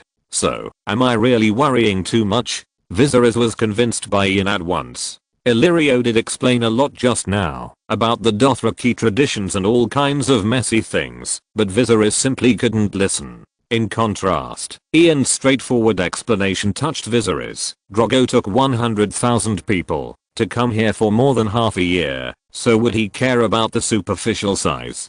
No doubt, Your Majesty. Viserys heard this, and a smile finally spread on his anxious face. Daenerys looked at Ian blankly. She had seen her brother angry too many times. Whether it was her, the maids, or Lord Illyrio, no one could so easily calm Viserys' sleeping dragon's wrath and even make him smile. Sir Ian is like a magician. This is the second time he has saved me from the wrath of the sleeping dragon. Daenerys couldn't help thinking. Noticing Daenerys' gaze, Ian looked at her, and Annie just quickly said a word in a voice that only she could hear, and then turned her head away shyly. Ian recognized her lip movements. She just said thank you. She is just a little girl. Ian sighed secretly. Queen of Meereen, King of the Darrells, Rhoynar and the First Men, ruler of the Seven Kingdoms and protector of the realm, Khaleesi of the Grasslands, liberator, breaker of shackles. Ian clearly remembered the titles this girl would have in the future. The Storm Queen who liberated Slavers Bay and even massacred the city in King's Landing in the TV series, is now just a timid and unconfident little girl. What are you looking at? Viserys noticed Ian's gaze and asked in confusion. The future Khaleesi of the Great Grasslands. Ian said, Your Majesty, your sister will soon bring you tens of thousands of Dothraki warriors and the Iron Throne. Please do not blame her. The true dragon will vent his anger on the usurpers and the Kingslayers, burning them to ashes, and will not be angry about these little things. There are too many people in Westeros waiting for your return. You don't need to be upset about these little things. Ian added. Really? I still have some loyal subjects in Westeros? Viserys asked knowingly. He had heard a lot of related stories from Illyrio, and he believed it. And now he wanted Ian to tell it again, to intimidate his disobedient sister and the arrogant Illyrio. No, that's not accurate. In fact, it is Westeros that is waiting for your return, Your Majesty. Ian simply repeated Illyrio's words. In farms and villages across the country, men secretly raise their glasses to salute you, and women secretly sew dragon banners. The princes are waiting for you to return with your army. When the time comes, everyone will rise up and follow our true king. Who are they? Who will be my most loyal supporter? Viserys asked eagerly. No one will be. Ian complained in his heart. The Martell family was killed by traitors. Princess Elia, Prince Oberyn, the Red Viper, has never given up the idea of revenge for his sister. Samwise, as a close friend of Your Majesty's brother Prince Rhaegar, was killed by the usurper at the Battle of the Bells. Earl William Mouton of Maidenpool is also eager to avenge his brother. Ian thought for a while, and mentioned two more famous families. Chapter 137 Daenerys. Go on, Ian, keep talking, I want to know more. Viserys said impatiently. Of course, the most important thing is us, Your Majesty. Ian was a little irritated. His original intention was just to help Daenerys get rid of Viserys' beating, but he didn't expect Viserys to be endless. If it was before the dinner tonight, Ian would not have any complaints, even if he chatted with Viserys until the end of time, but now. Damn it. I have completed the second main task, and I have also received the promise to help Hazan fight in the tournament in your name. You are no longer useful, understand? A tool who has lost its usefulness and still wants me to patiently make up stories to coax you? Stop it. Your sister is my long-term meal ticket in the future, and she is the one I need to brush up my favorability. And you are just a supporting role who will soon be filled with gold. So Ian showed a sad expression. Darren and I have lost everything. You are the last support for us and our family. After saying that, Ian lowered his head and said nothing. The atmosphere suddenly became like this, and Viserys couldn't let Ian continue the previous topic. After a moment of silence, he suddenly asked, Ian, what do you want? How should I reward you for your loyalty? The Derry family has sacrificed too much for the royal family, and your loyalty should be rewarded. If you were not the beggar king, I would definitely be happy to hear you say this. Should I let you become my king's good? Seeing that Ian did not answer, Viserys said to himself, No, the king's good does not marry or grant land. You are definitely repaying kindness with enmity. You were born in the Riverlands, and I should also give you the Riverlands. That is what you deserve. We will nail all the traitors of the Tully family to the spear. Viserys said viciously, his violet eyes full of madness. That belongs only to the Targaryen royal family. Perhaps you want Casterly Rock more. The people of the Lannister family also deserve to die. Viserys became more and more excited as he spoke. We'll talk about rewards after we take back our homeland. Ian couldn't bear it anymore and interrupted Viserys' fantasy at the right time. Serving you is already the greatest reward for me. Serve me. Okay, in that case, I appoint you as my hand of the king, and you will command my army and subjects. Viserys patted Ian on the shoulder, and then, perhaps because of the drunkenness, he actually fell directly into Ian's arms. Goddamn hand of the king, you have a hammer army and subjects, Ian just complained in his heart, but what he didn't expect was that the next moment the system actually sent a prompt sound of achievement. Achievement? What achievement? Ian was stunned for a moment, and then thought of the only possibility, Viserys' appointment of himself just now. This made Ian laugh and cry. But this is also an unexpected and reasonable thing. After all, the completion of the main line 2 means that Viserys' legal legitimacy is recognized by the system, so Viserys' appointment also has a legal basis. Ian did not continue to think about these things at this time, but hurriedly handed Viserys, who had already fallen asleep, to the servants beside him, and asked them to help him go down to rest.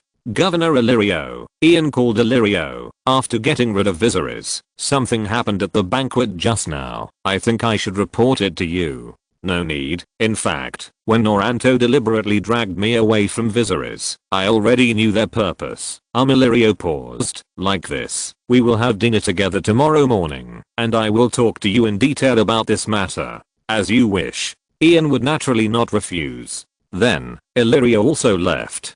Ian stood there, thinking back to Illyrio's expression just now. He was a little puzzled. He originally thought that Illyrio would be angry about Yada helping Hazan to fight. After all, this matter might affect Illyrio's neutral position. But from Illyrio's attitude just now, he seemed to be quite satisfied with the development of things. Well, the answer will be known tomorrow morning. Thinking of this, Ian was ready to ask the servant to take him to a room to rest and collect the rewards for the second main line.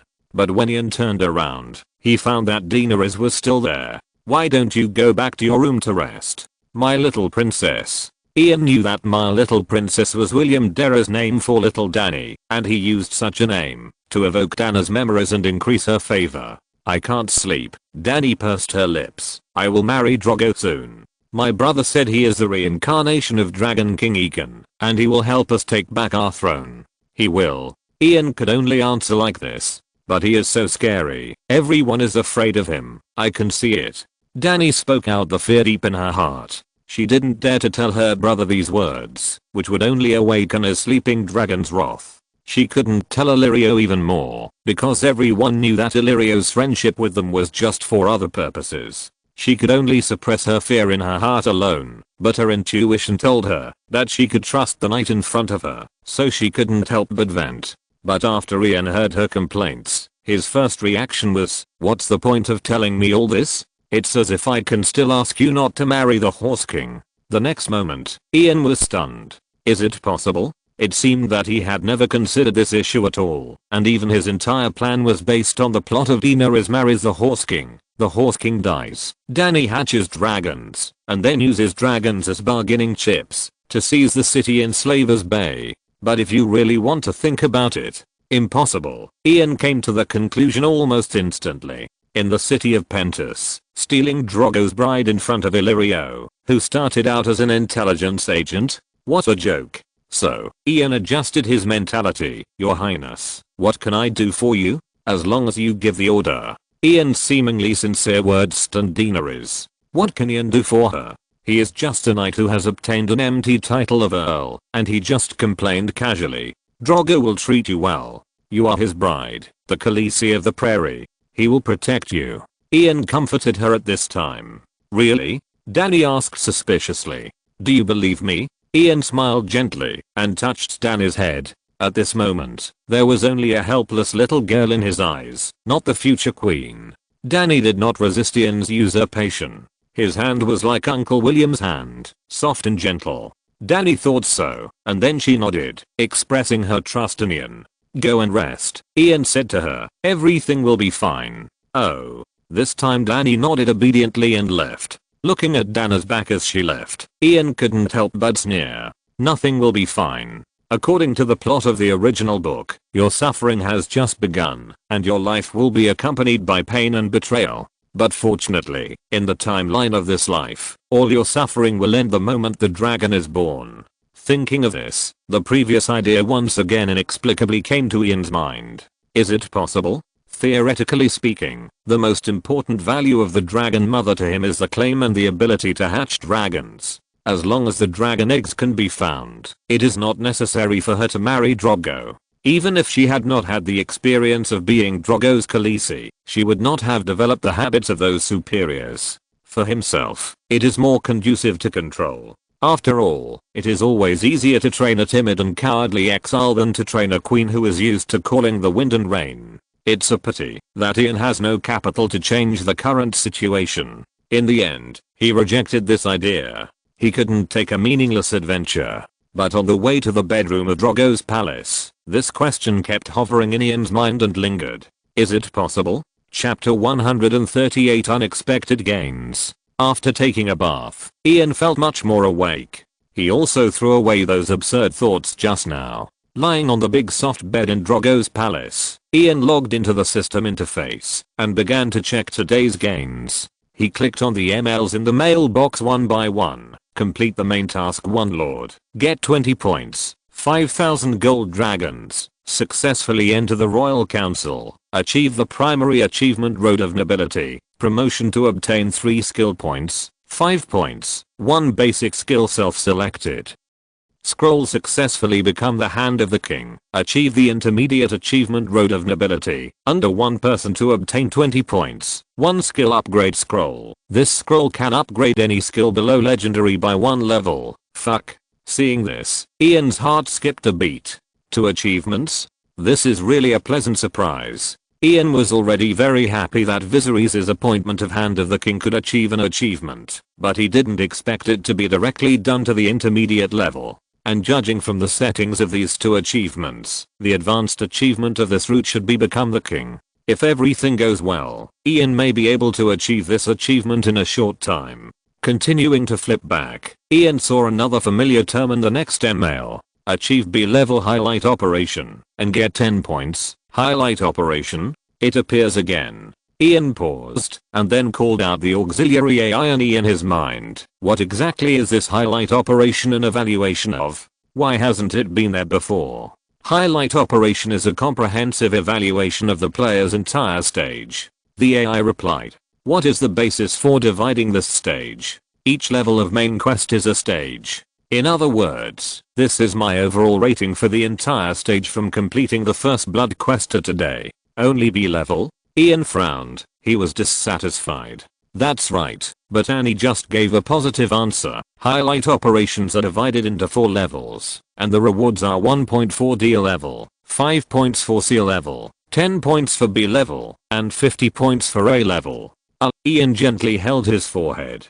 Seeing the rising gradient of the reward, he understood that the A-level highlight was just a dog planner to show the players, and the difficulty setting was probably not intended for anyone to achieve. Without further entanglement, Ian began to check his updated profile card. Ian, Strength 32, Agility 27, Mental Strength 13 Skills, Etiquette Basics, Common Language Reading and Writing Basics, Advanced Swordsmanship, Advanced Horsemanship, Intermediate Lance, Elementary Skin Changer Attribute Points. 0 Skill Points. 8 points. 100 items. Basic Skill Scrolls Skill Upgrade Scrolls. Seeing that the skill points have reached 8, considering the big loss he suffered in King's Landing last time, Ian abandoned the fluke mentality that his personal force had no place to use it, and chose to spend 4 skill points to master the swordsmanship. Anyway, in the past 2 months, his advanced swordsmanship proficiency has been basically maximumed out, and now he can get the improvement effect by advancing. This leaves 4 skill points, and he only needs 2 points to upgrade the skin changer to the intermediate level, which is completely enough. As for the skill upgrade scroll, its maximum effect can upgrade the master to the legend.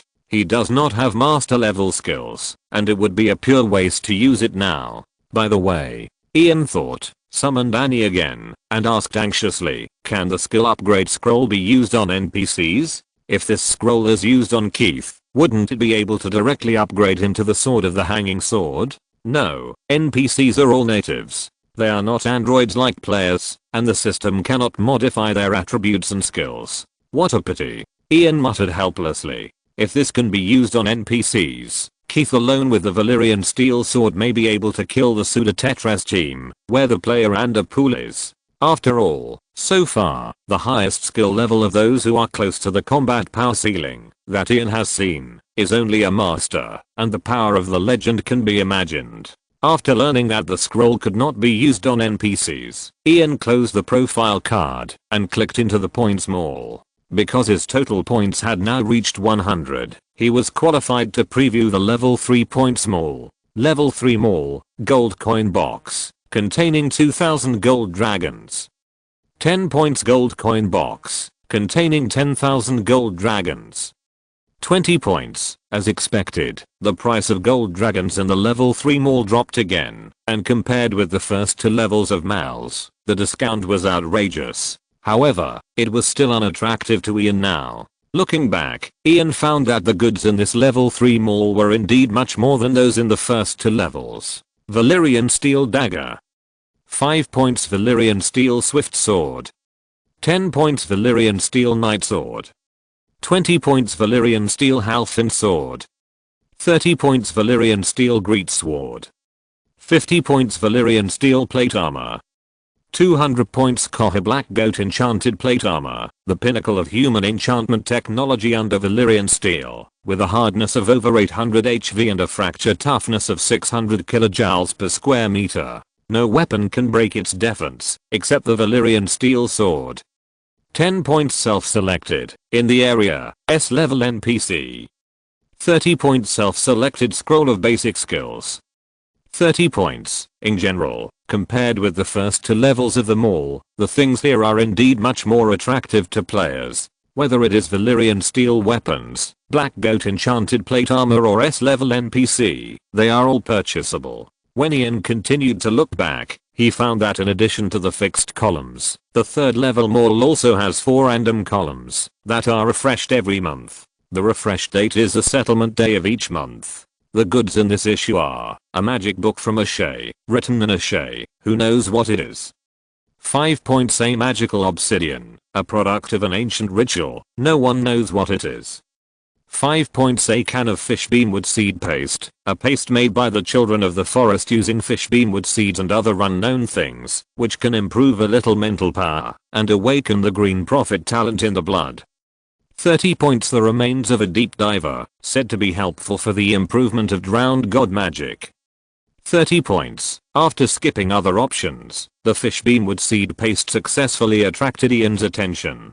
His entire future route planning does not include going north of the Great Wall of Westeros, that is, if he wants to obtain the Green Prophet skill in advance before clicking Skin Changer to master. This is an opportunity. Thinking of this, Ian tried to click on the purchase, hoping to see the official opening conditions of the 3rd level mall. At the same time, he prayed in his heart that the condition must not be to spend 100 points in the 2nd level mall. I don't know which god answered Ian's prayer. God did not continue the opening rules of the 2nd level mall, but took a simpler approach. The pop-up prompt boxes, unlocking conditions for the 3rd level mall, spend 100 points, or pay the equivalent of 100 points in the 2nd level mall to unlock. I'm stuck. There are some key things in the next chapter that I can't think of for a long time, so I thought about writing it later, but I still haven't thought of it after I had breakfast with Illyrio. It's almost 2 o'clock now, and the 2nd chapter will be released tonight. Chapter 139 Mission Test. In other words, players can sell things to the system at the price of the 2nd level mall in exchange for points, but these points can only be used to unlock the 3rd level mall. There are 2 levels of gold dragons in the 2nd level mall. 100 gold dragons for 5 points and 500 gold dragons for 10 points. Ian naturally chose the more expensive one to exchange. Soon, Ian opened the 3rd level mall by paying 2000 gold dragons. After thinking for a moment, Ian finally chose to buy 2 things. The first is a Valyrian steel swift sword, which he plans to use to equip the water dancer master Yadamor. In this way, even if Yadder encounters a fully armored knight in the competition, he can still remain invincible with the armor-piercing ability of Valyrian steel. The second is the fish beamwood seeds in the random mall. In the long run, it is definitely not a loss to open the ability of the Green Prophet in advance. In fact, if possible, Ian would rather buy it after the settlement day of this month, which will help him consolidate his position as the top brother in the scoreboard. Unfortunately, Hazen's tournament was in 3 days, and the month-end settlement would take another 5 days. The Valyrian Swift Sword had to be purchased before the tournament to work. The random column in the 3rd level mall was refreshed at the monthly settlement. There were only 4 grids in the random column, and Ian was not sure whether the fish beamwood seed paste could be refreshed in the future. After exchanging the things, Ian immediately ate the fish beamwood seed paste. Bitter, this was Ian's first reaction. But the second spoonful was much better, and from the third spoonful, Ian seemed to feel the sweetness. Then it tasted better and better, and it began to taste like honey, like fresh snow, like pepper and cinnamon. Ian quickly finished the rest, and finally looked at the empty jar in his hand with reluctance. According to Bran's experience in the original book, he should have started to combine with the fish beamwood at this time.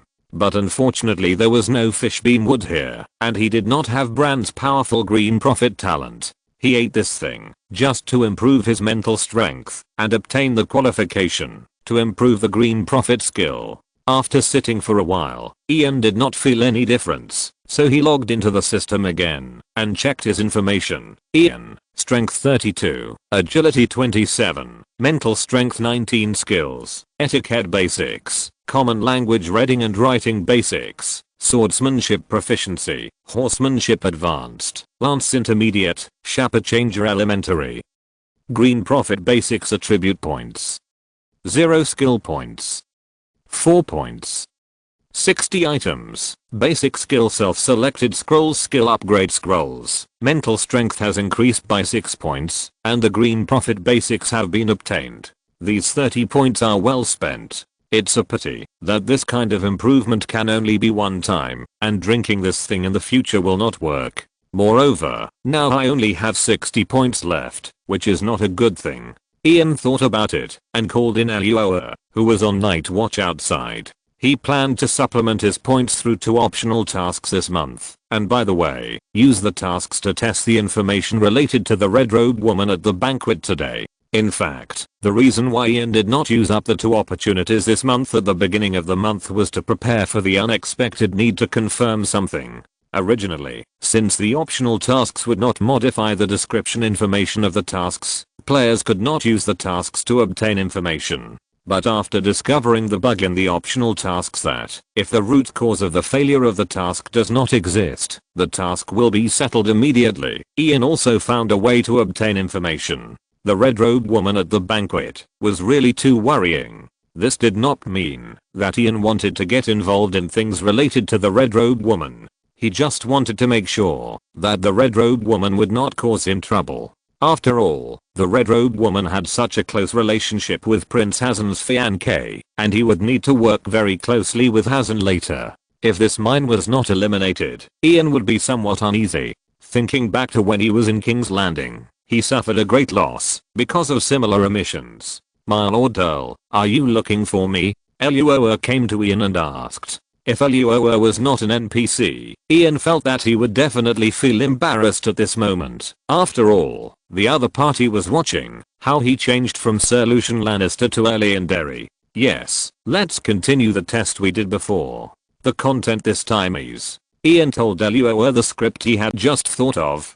Red-robed Lady Celia invites you to go to the Red Temple on the top of the mountain to find her. I suspect this is a conspiracy. If you can find out her plan, I will pay you this gold coin. If you can ensure that she will not cause danger to you, your mission will be completed.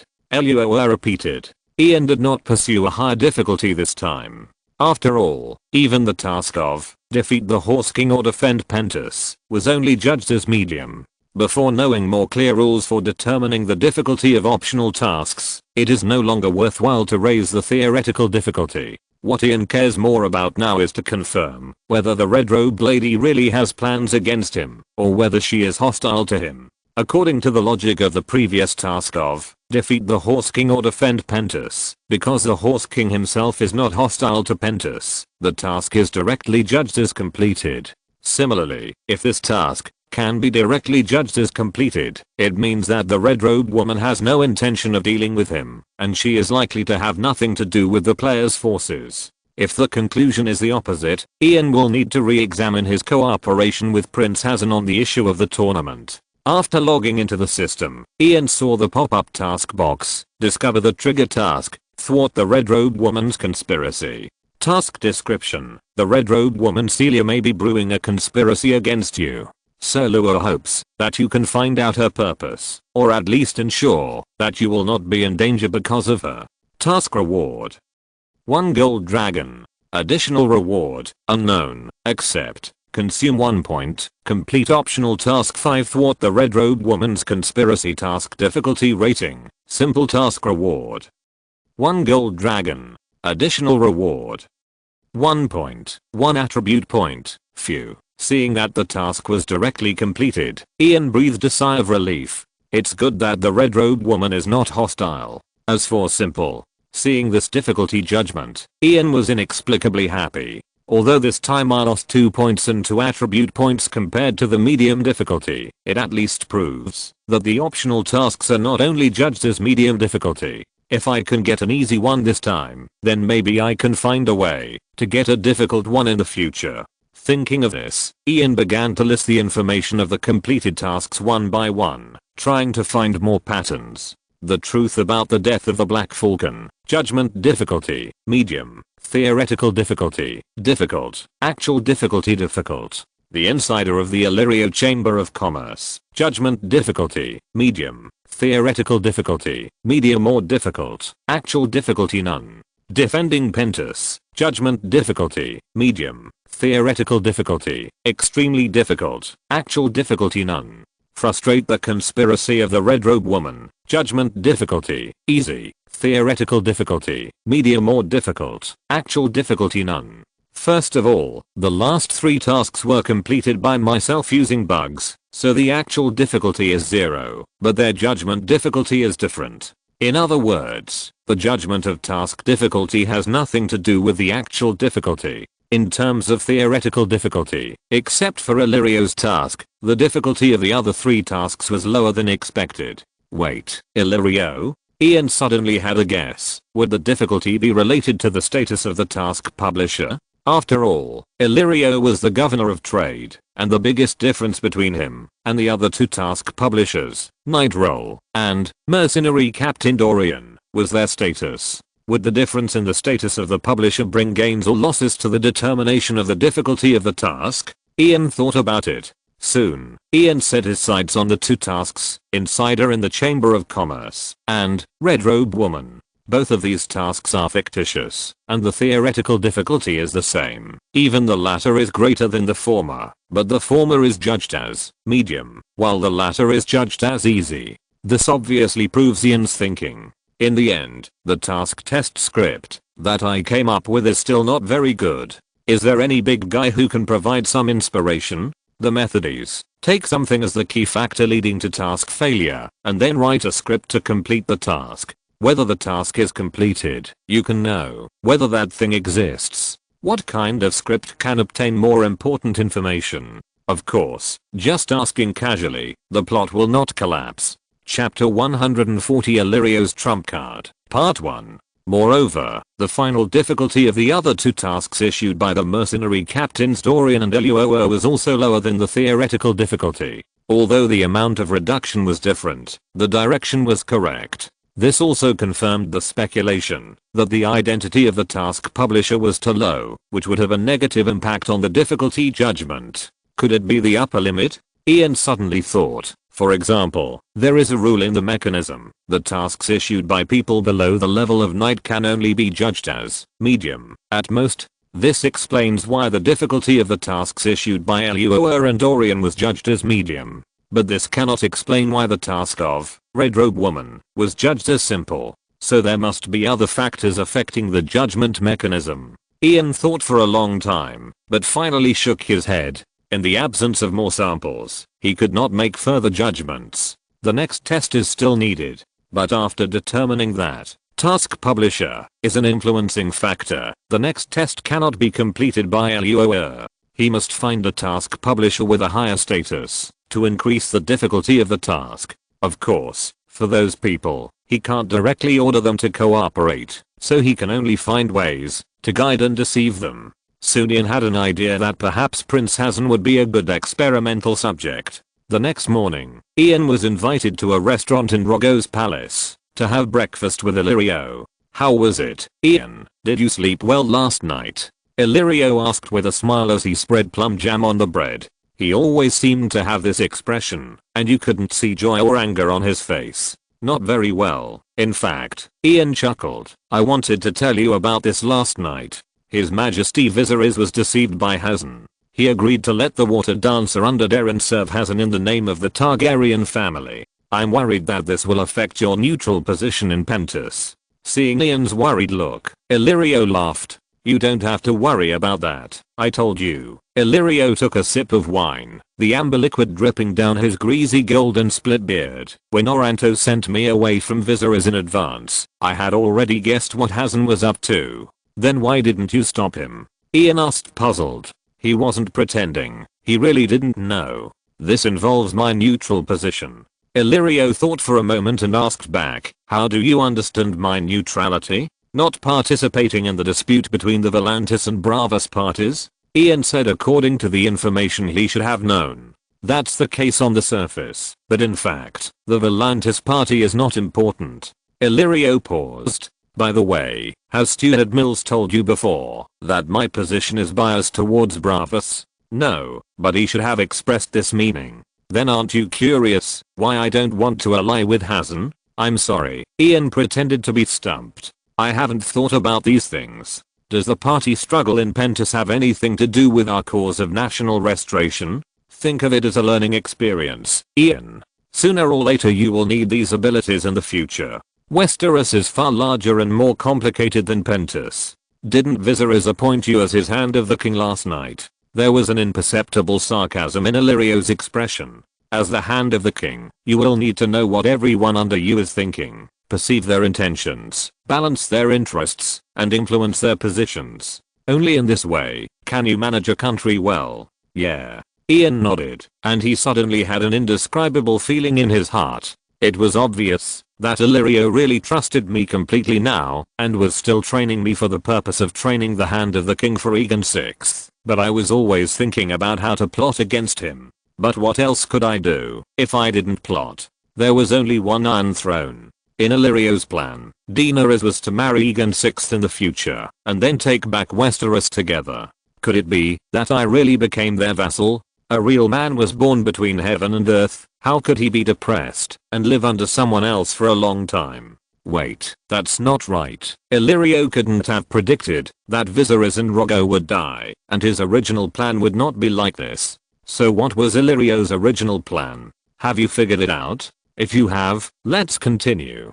Illyrio interrupted Ian. This forced Ian to temporarily put aside his thoughts on the question just now, and he said respectfully to Illyrio, "Yes, sir, please teach me." "Very good." Illyrio nodded with satisfaction, and then gave the answer. "I don't want to ally with Hazen because his uncle, Tormo Frega, is other Talon's competitor in the next election for the Sea King, and the latter is exactly the one I sponsor." Sure enough, Ian thought to himself, "But you sponsored the candidate for the Sea King? Do you have the money?" Ian was very suspicious. "Do you think all the candidates for the Sea King are the key keepers of the Iron Vault?" No.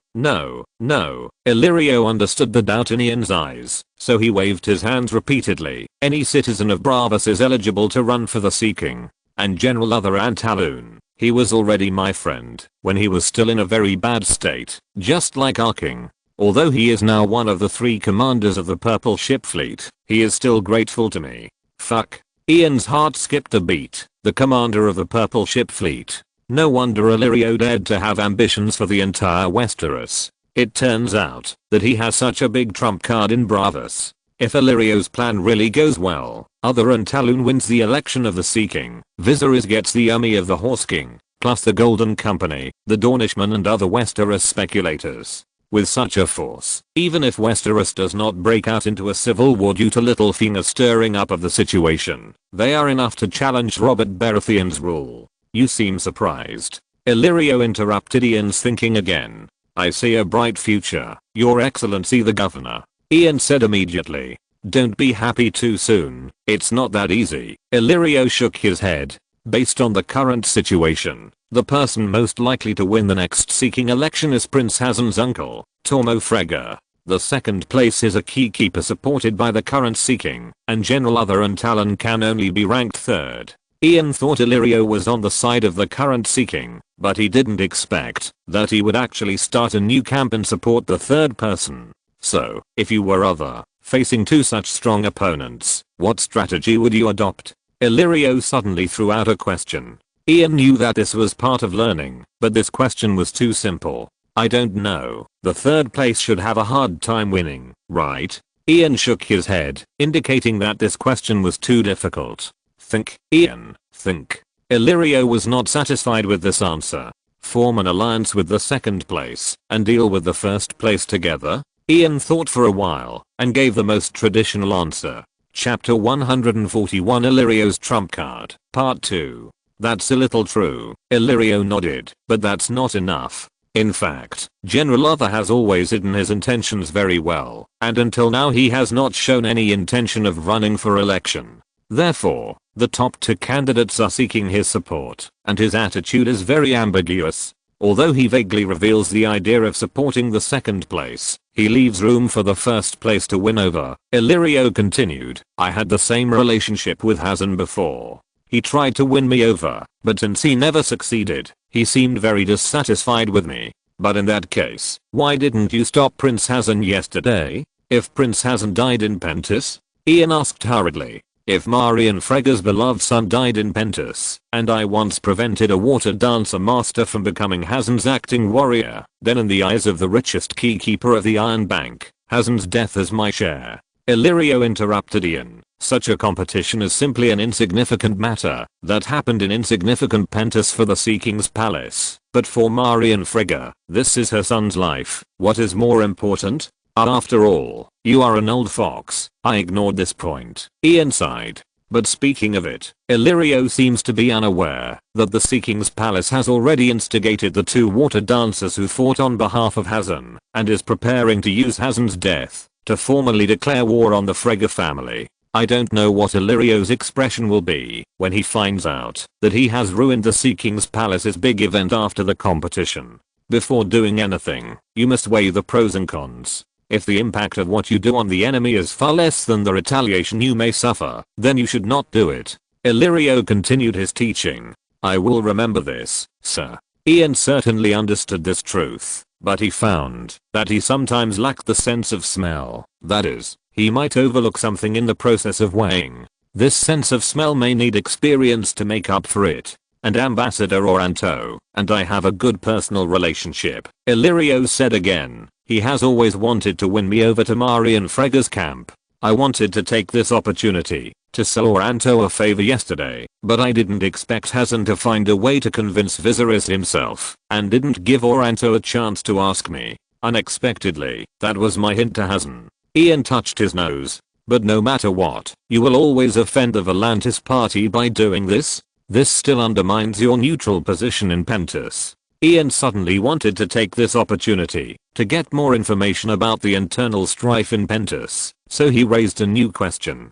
What is the Volantis party? Illyrio took another bite of bread, then tore off a quail leg, with a rare look of disdain on his face. Unless the Tiger Party rules Volantis again, the so-called Volantis party is just a fly. If I hadn't helped them a lot in secret to let them fight against Hazen, they would have been crushed to death by Hazen long ago. Even Governor Titcherus, one of the two pillars of the Volantis party, had to defect to the Volantis party because the Iron Bank rejected his blackmail and retaliated against him. Would they dare to be dissatisfied with me? But if Governor Titcherus lost his son in this tournament, Governor Guerrero Titcherus has 7 sons, and this is not considered an illegitimate child.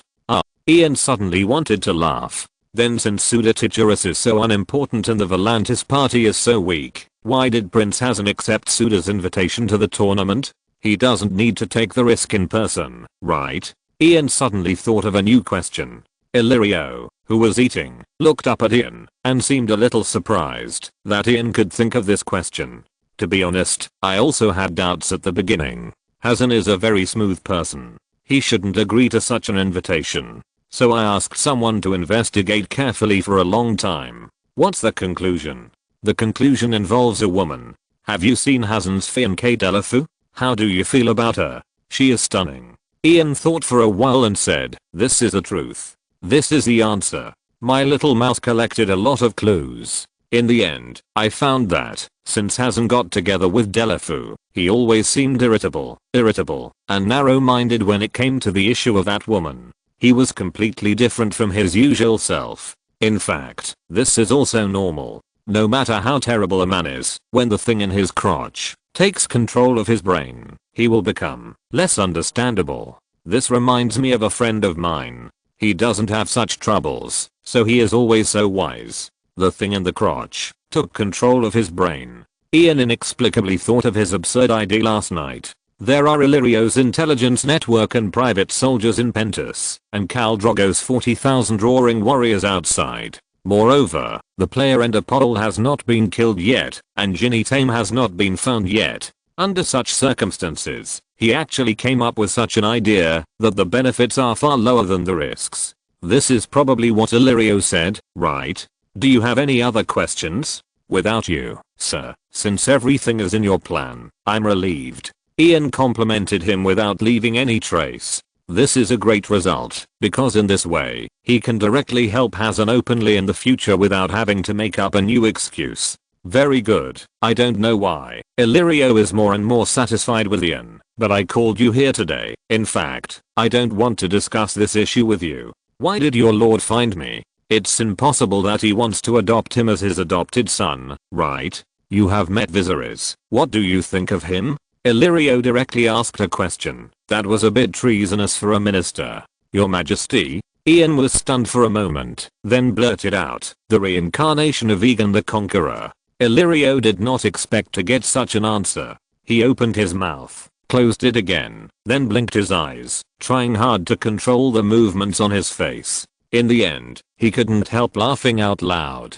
Aegon the Conqueror is back. Ha ha ha. Illyrio repeated loudly. Aegon the Conqueror is back. Seeing Illyrio's surprised expression, Ian finally explained. It has always been the king who evaluates his subjects. How can subjects evaluate the king? If the king makes a mistake, it must be because his courtiers failed to give the right advice. Very good. Tactful. This is the most basic skill for a politician. I taught you this. Illyrio praised with satisfaction. He even forgot whether he had taught Ian this. It seems that you have learned it well. But today, Illyrio changed the subject. I hope to have a frank conversation with you. What do you think of Viserys? This time, from Illyrio's serious tone, Ian suddenly realized that this might be a prelude to Illyrio telling him about the existence of Aegon VI. And his next answer will determine whether he can really enter Illyrio's core plan. Explain two issues. 1. Raising a book. Many book friends said that they want to raise a book because the updates are slow. My suggestion is that you can raise a book. This book uses a lot of tricks and reasoning in its writing. The experience of reading a volume in one go is definitely much better than chasing. Anyway, I have no desire for grades. Now I just want to write a good story too. Jumping subscription. I found in the background that some book friends jumped subscription. How should I put it? Just remind me that it is easy to skip key clues, thus affecting the subsequent reading experience. Chapter 142 Aegon Targaryen. Your Majesty, there is still room for improvement, Ian said reluctantly. If we want him to become a wise monarch, we may have a lot of work to do. At this point, Ian looked at Illyrio in fear and added hurriedly, of course, I'm ready to spend my whole life advising your Majesty. Don't be nervous, Ian. Illyrio comforted. Your Majesty has lived with me for so long. I know him better than you do, so I know what you said is true. Aegon the Conqueror reborn. Illyrio repeated Ian's evaluation of Viserys just now. He will never be Aegon the Conqueror. You know that very well, don't you? No, Ian retorted unexpectedly. He will become. When we restore the Targaryen dynasty, history will write him as the second Aegon the Conqueror, even greater than Aegon I, because Aegon has 3 dragons, and His Majesty Viserys has nothing. Then do you think that under Viserys' leadership, we can restore the Targaryen dynasty? Illyrio continued to ask. Ian's face darkened, as if he had been asked a sore spot, and he was speechless for a while. Illyrio did not speak either, and could only look at Ian quietly. Under Illyrio's scrutinizing gaze, cold sweat soon broke out on Ian's forehead, and then he began to become irritable and uneasy, and his hands kept making small movements.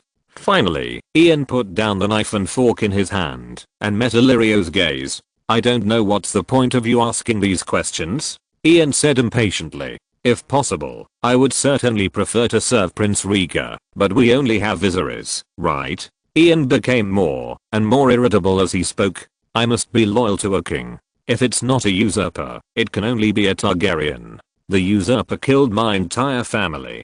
Apart from assisting His Majesty Viserys to restore the throne, what other options do I have? Yes, that's right. Ian was so emotional that he simply put on an expression of I'm not pretending anymore, and I'm going to show my cards. I doubt His Majesty Viserys' ability and character, you know. Lord Illyrio, when I first met His Majesty, he was pinching the princess's arm with his nails. And just last night, he tried to beat the princess's unarmed sister who had no intention of resisting, and the reason was just because of anger. What kind of king can do such a thing? I'm not well educated, and I can only think of one person for such behavior. Ian paused. Aerys second, the Mad King. And he happens to be His Majesty Viserys' father. Of course I know Viserys can't become Aegon the Conqueror, and I even prayed all night last night that he wouldn't become the second Mad King, but there is no choice, right?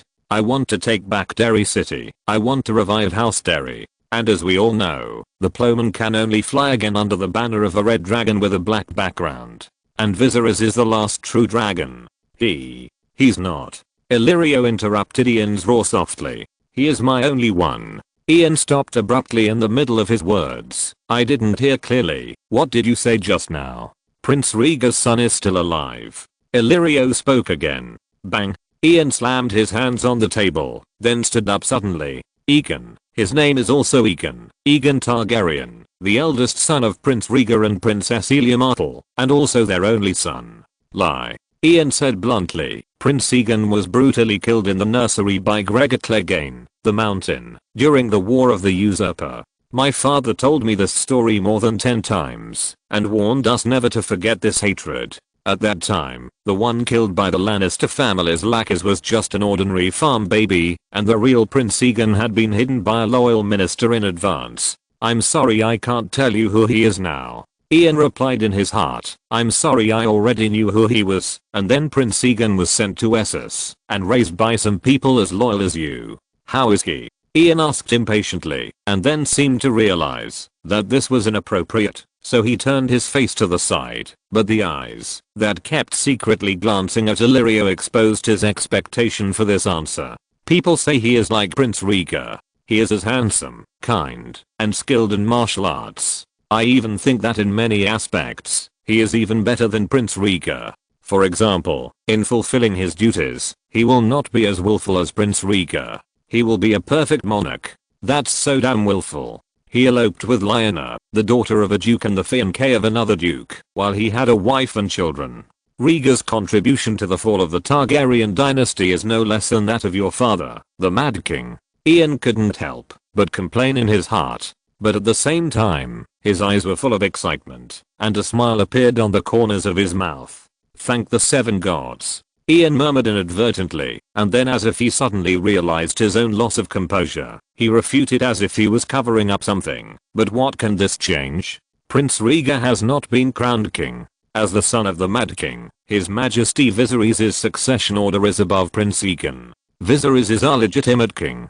Illyrio smiled, and Ian's reaction made him very satisfied. Because Ian asked, what can this change? In other words, how to do it? As we all know, the question of how to do it will only appear when something needs to be done. Although Ian was still speaking for Viserys, this detail revealed that he was actually leaning towards Aegon Targaryen in his heart and was even thinking about how to make Aegon VI replace Viserys on the throne.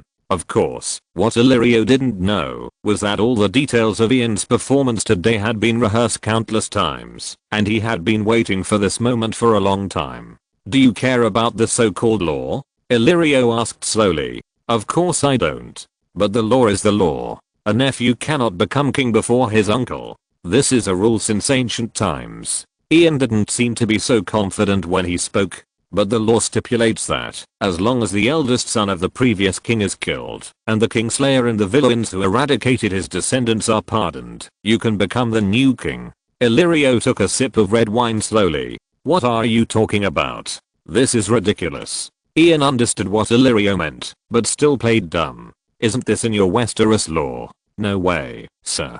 "Then why is Robert Baratheon sitting on that iron chair?" Ian opened his mouth wide, showing an expression of doubt about life, and then his eyes shone, as if he had opened the door to a new world. "So, what is your final choice? Viserys or Aegon?" "Your choice is my choice, Lord Governor. Without you, we can't do anything," Ian said without hesitation. If you're listening to this novel on a channel other than Fanfic World, it means they downloaded and uploaded it without effort. We cordially invite you to visit our channel, Mundo Fanfic Novelos. There you'll find the original version of this story and you can explore many other novels of various genres. We're waiting for you to immerse yourself in a world of incredible novels. Chapter 143. Hear me roar. "Don't do that," the woman in the room said. "Stop, stop, oh, please." But her voice was small and weak, and she didn't push the man away. Instead, she buried her hands in his messy bright golden hair and pulled his face to her chest. Bran saw her face. It was the queen. Bran may have made a sound accidentally, but Cersei suddenly opened her eyes and stared at him, and then screamed. Bran tried to flip himself up and hooked his waist with all his strength to the gargoyle statue, but he exerted too much strength too quickly, and his legs accidentally loosened, and he began to fall immediately. He hurriedly reached out to grab the windowsill, and then his body hit the wall hard. The violent impact made him almost unable to breathe. He grabbed the window frame with one hand and dangled in the air. Two faces appeared at the window above him at the same time. It was indeed the queen. At this time, Bran also recognized the man next to her. They looked very similar, standing together like a reflection in a mirror. It was Jaime Lannister, the queen's brother. "He saw us," Cersei screamed. "He did see us," Jaime repeated. Bran's fingers began to loosen, and he used his other hand to hook the window frame, his nails digging deep into the hard rock wall. Jaime reached down. "Come," he said, "hold me, don't fall." Bran used all his strength to grab his hand, and Jaime pulled him up to the windowsill. "What do you want to do?" Cersei demanded. Jaime ignored her, and with his strong hands, he helped Bran to stand firmly on the windowsill. "How old are you, kid?" 7. Bran was relieved to hear this, but he still trembled. He found that his nails were digging deep into the man's arm, and he quickly let go in shame.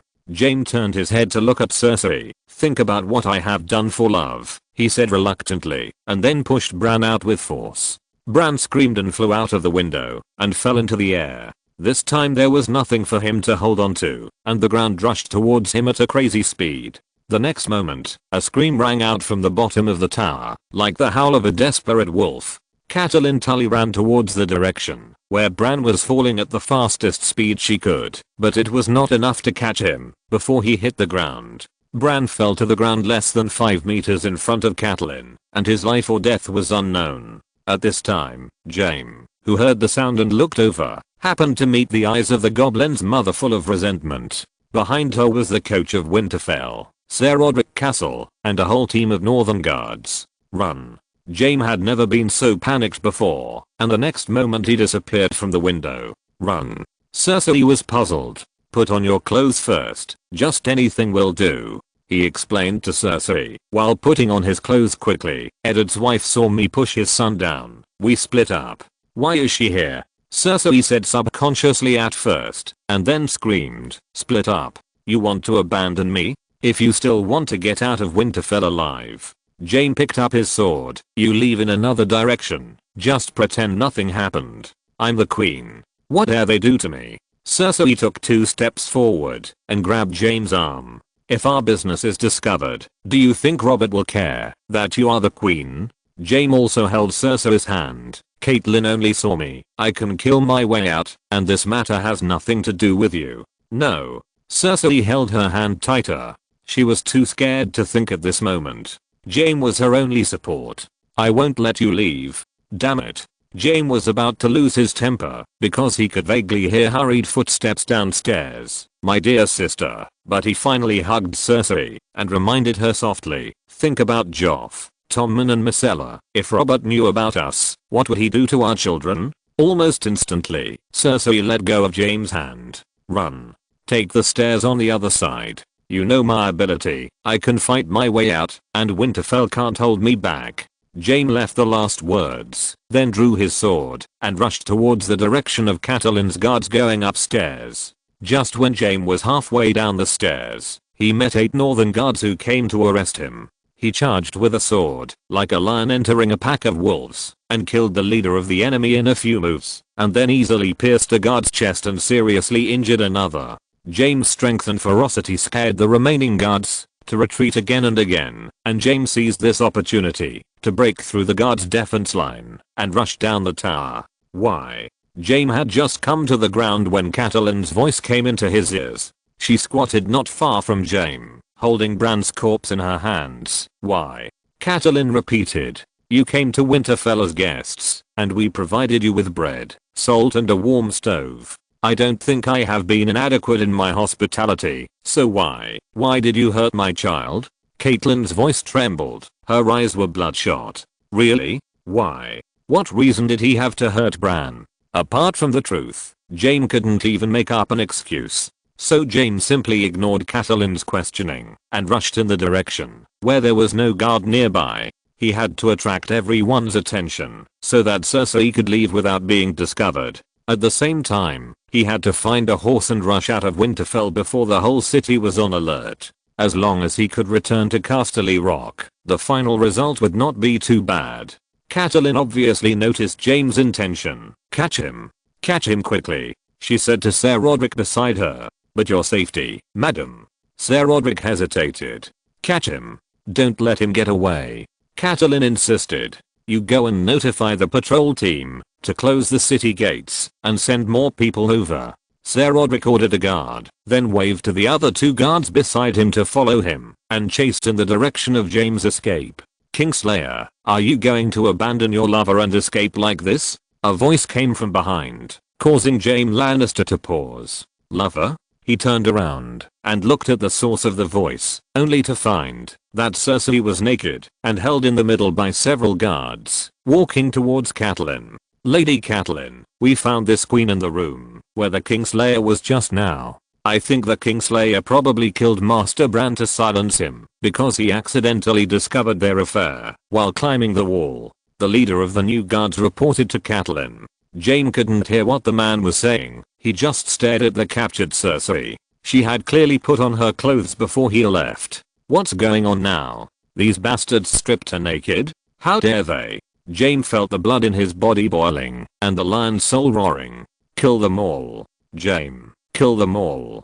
Cersei, who was captured, didn't know what she had experienced. She seemed a little unconscious, but the moment she looked up and saw Jaime, she roared like crazy.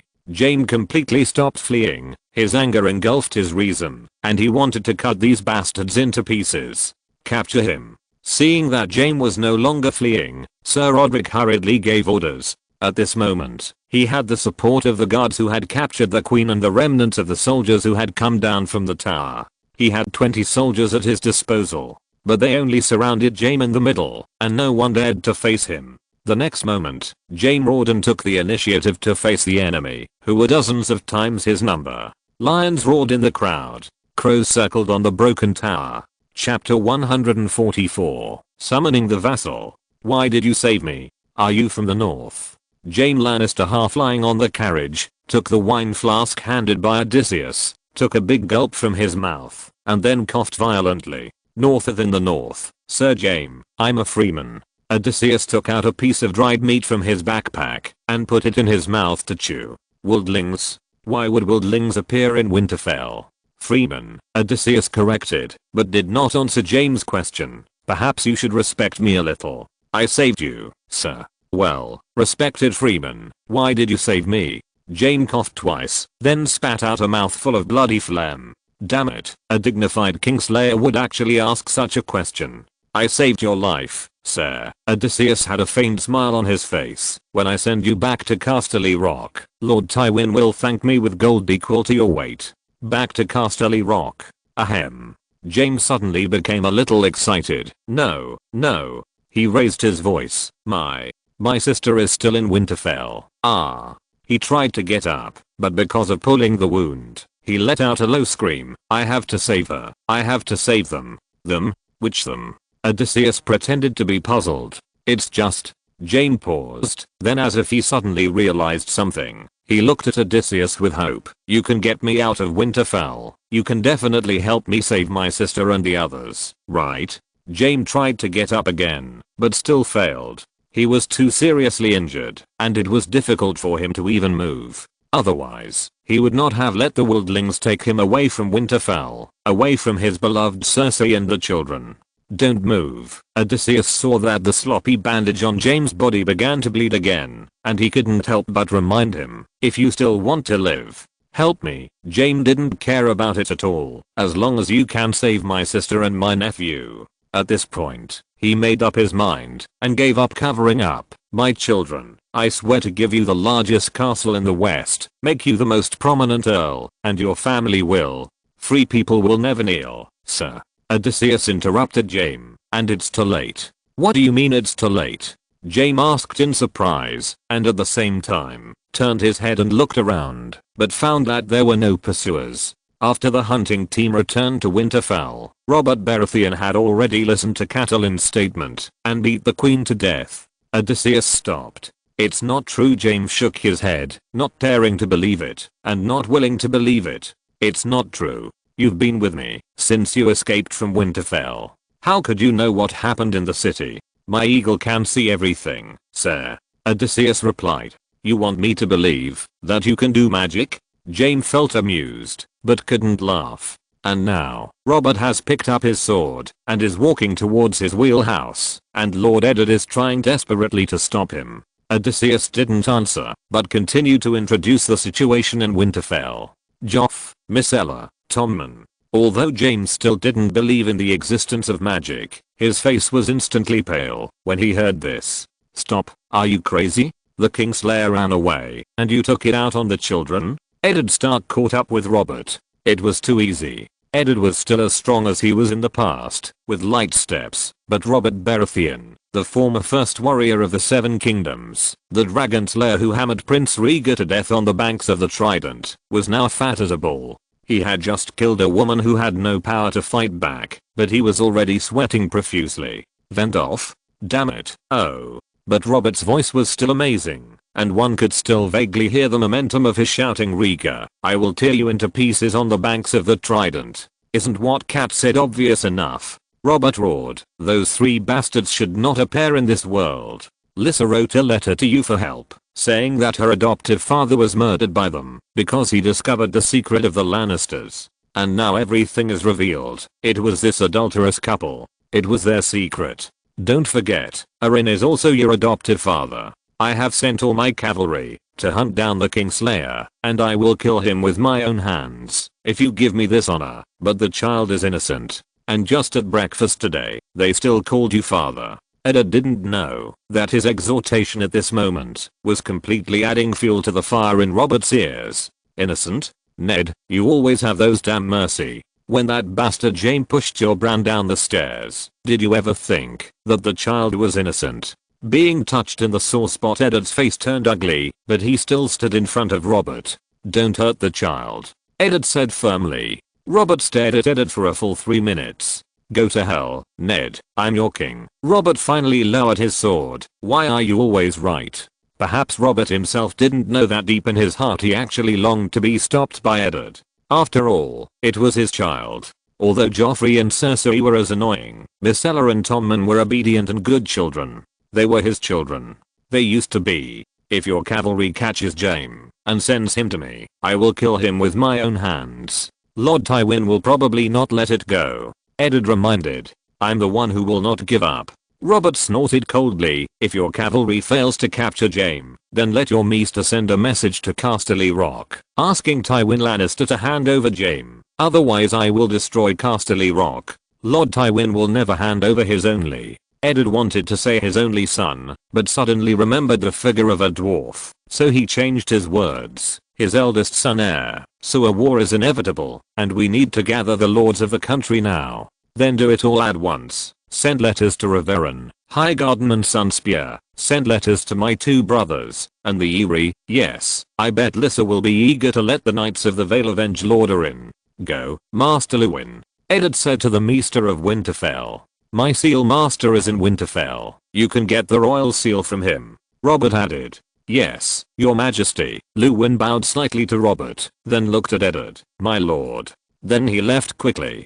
Then Eddard, you are now the hand of the king. I can only feel at ease if you command the army of the whole country. I won't let you shirk your responsibility. My sword is yours, your majesty. The North will fight for you. The good news is that Lord Eddard successfully dissuaded the king from taking action against the 3 children. Odysseus withdrew his gaze from the sky and turned back to say to the distraught Jaime Lannister in the carriage. Jaime couldn't help but breathe a sigh of relief, but his face didn't improve at all. And the bad news is that Robert has ordered all the vassal states to prepare to invade the West. Invade the West? Jaime was stunned, then realized, is it because I ran away? Maybe I should be with Cersei. You should avenge her, and then take back your children. Don't forget that you are the Kingslayer, and killing kings is your specialty. Odysseus interrupted Jaime, his tone joking. You can kill Aerys Targaryen second, so why are you afraid of Robert Baratheon? Revenge? What can we use to take revenge? Although the Westerlands are strong, we can never face the 6 kingdoms alone. Once Robert's army presses in, we will undoubtedly be defeated. I have a suggestion. Odysseus interrupted Jaime again. If you can help me convince Lord Tywin, then the Westerlands will at least have a chance of survival. Chapter 145 Prince Hazen. Passing through the bustling upper town, Ian rode Illyrio's carriage to Freedom Street in the lower town. This place was originally called Bloody Street, where the slave arenas of Pentos were most concentrated. But after Pentos lost to Bravos 91 years ago, the arenas on this street were all closed, and the street name was changed to Freedom Street, to commemorate Bravos' great victory. Like Sudatitas, Hazen's arena is also on this street. And now, Ian is heading to Hazen's White Blade Arena with Darren 16 Unsullied gathered in front and behind the carriage, driving away the untouchables on the roadside and clearing the way for Ian. This is the force that Ian borrowed from Illyrio's mansion. After a frank conversation yesterday, Ian has completely gained Illyrio's trust and also obtained the authority to use many forces under Illyrio. This harpy whip that can mobilize 50 Unsullied is the gift that Illyrio gave to Ian. In addition, Illyrio personally admitted that he was not worried about offending the Volantis party. In fact, Ian now has the capital to use Illyrio's power to deal with the player and a poll. But after hesitating, Ian gave up this plan and decided to kill Ander in the tournament as planned. After all, if he could not wait to deal with the proxy warrior of Sudatitras just after his authority was upgraded, it would be tantamount to admitting that he had the motive to help Hazen win the tournament. This would inevitably make Illyrio wonder if he had sung a double act with Darren Grafson before. Anyway, he could get the same result, so there was no need to choose a method that might arouse Illyrio's suspicion. Ian is coming, Hazen said to Delph beside him, after waving away the men who came to report the news that Ian's carriage entered Free Street. I have been looking forward to dealing with him for a long time. Is it because of Taro Byan's evaluation of him? Delph frowned slightly. I checked for you last time. Ian Derry is nothing special. I even suspect that he is just a target pushed forward by Darren Grafson. All the intelligence shows that Darren is Ian's men, but you also saw that at the previous banquet of Khal Drogo, Darren had no respect for Ian, and I also checked that the knights they brought from Westeros this time were all Darren's men. So I suspect that Darren Grafson was worried that he would be targeted by the assassin sent by the King of Westeros, so he pushed his companion to such a seemingly higher position. It sounds reasonable, but Hazen paused and thought for a long time. I don't know how to say this, it's actually very strange. Oh. Didn't you ask me before why I could understand Viserys' character, even though I had never met him? Hazen thought for a moment and said, your answer at that time was a king who has been living under someone else's roof for a long time, suddenly has real supporters in the capital to be asked for help. The most urgent thing to do must be to prove that he is not Illyrio's puppet. What? This is not the correct answer? Delph blinked. It is, but what made me think of this was Ian's words. He said that Governor Illyrio is Viserys' most important ally, and he believes that His Majesty will not ignore the governor's wishes. What does this mean? The information shown in this sentence is that Viserys has never had the power to make independent decisions on major issues. So when he suddenly has this power, his rebellious psychology towards Illyrio will be particularly serious. What do you mean? Delph guessed Hazen's thoughts. I suspect Ian was just reminding me by saying that.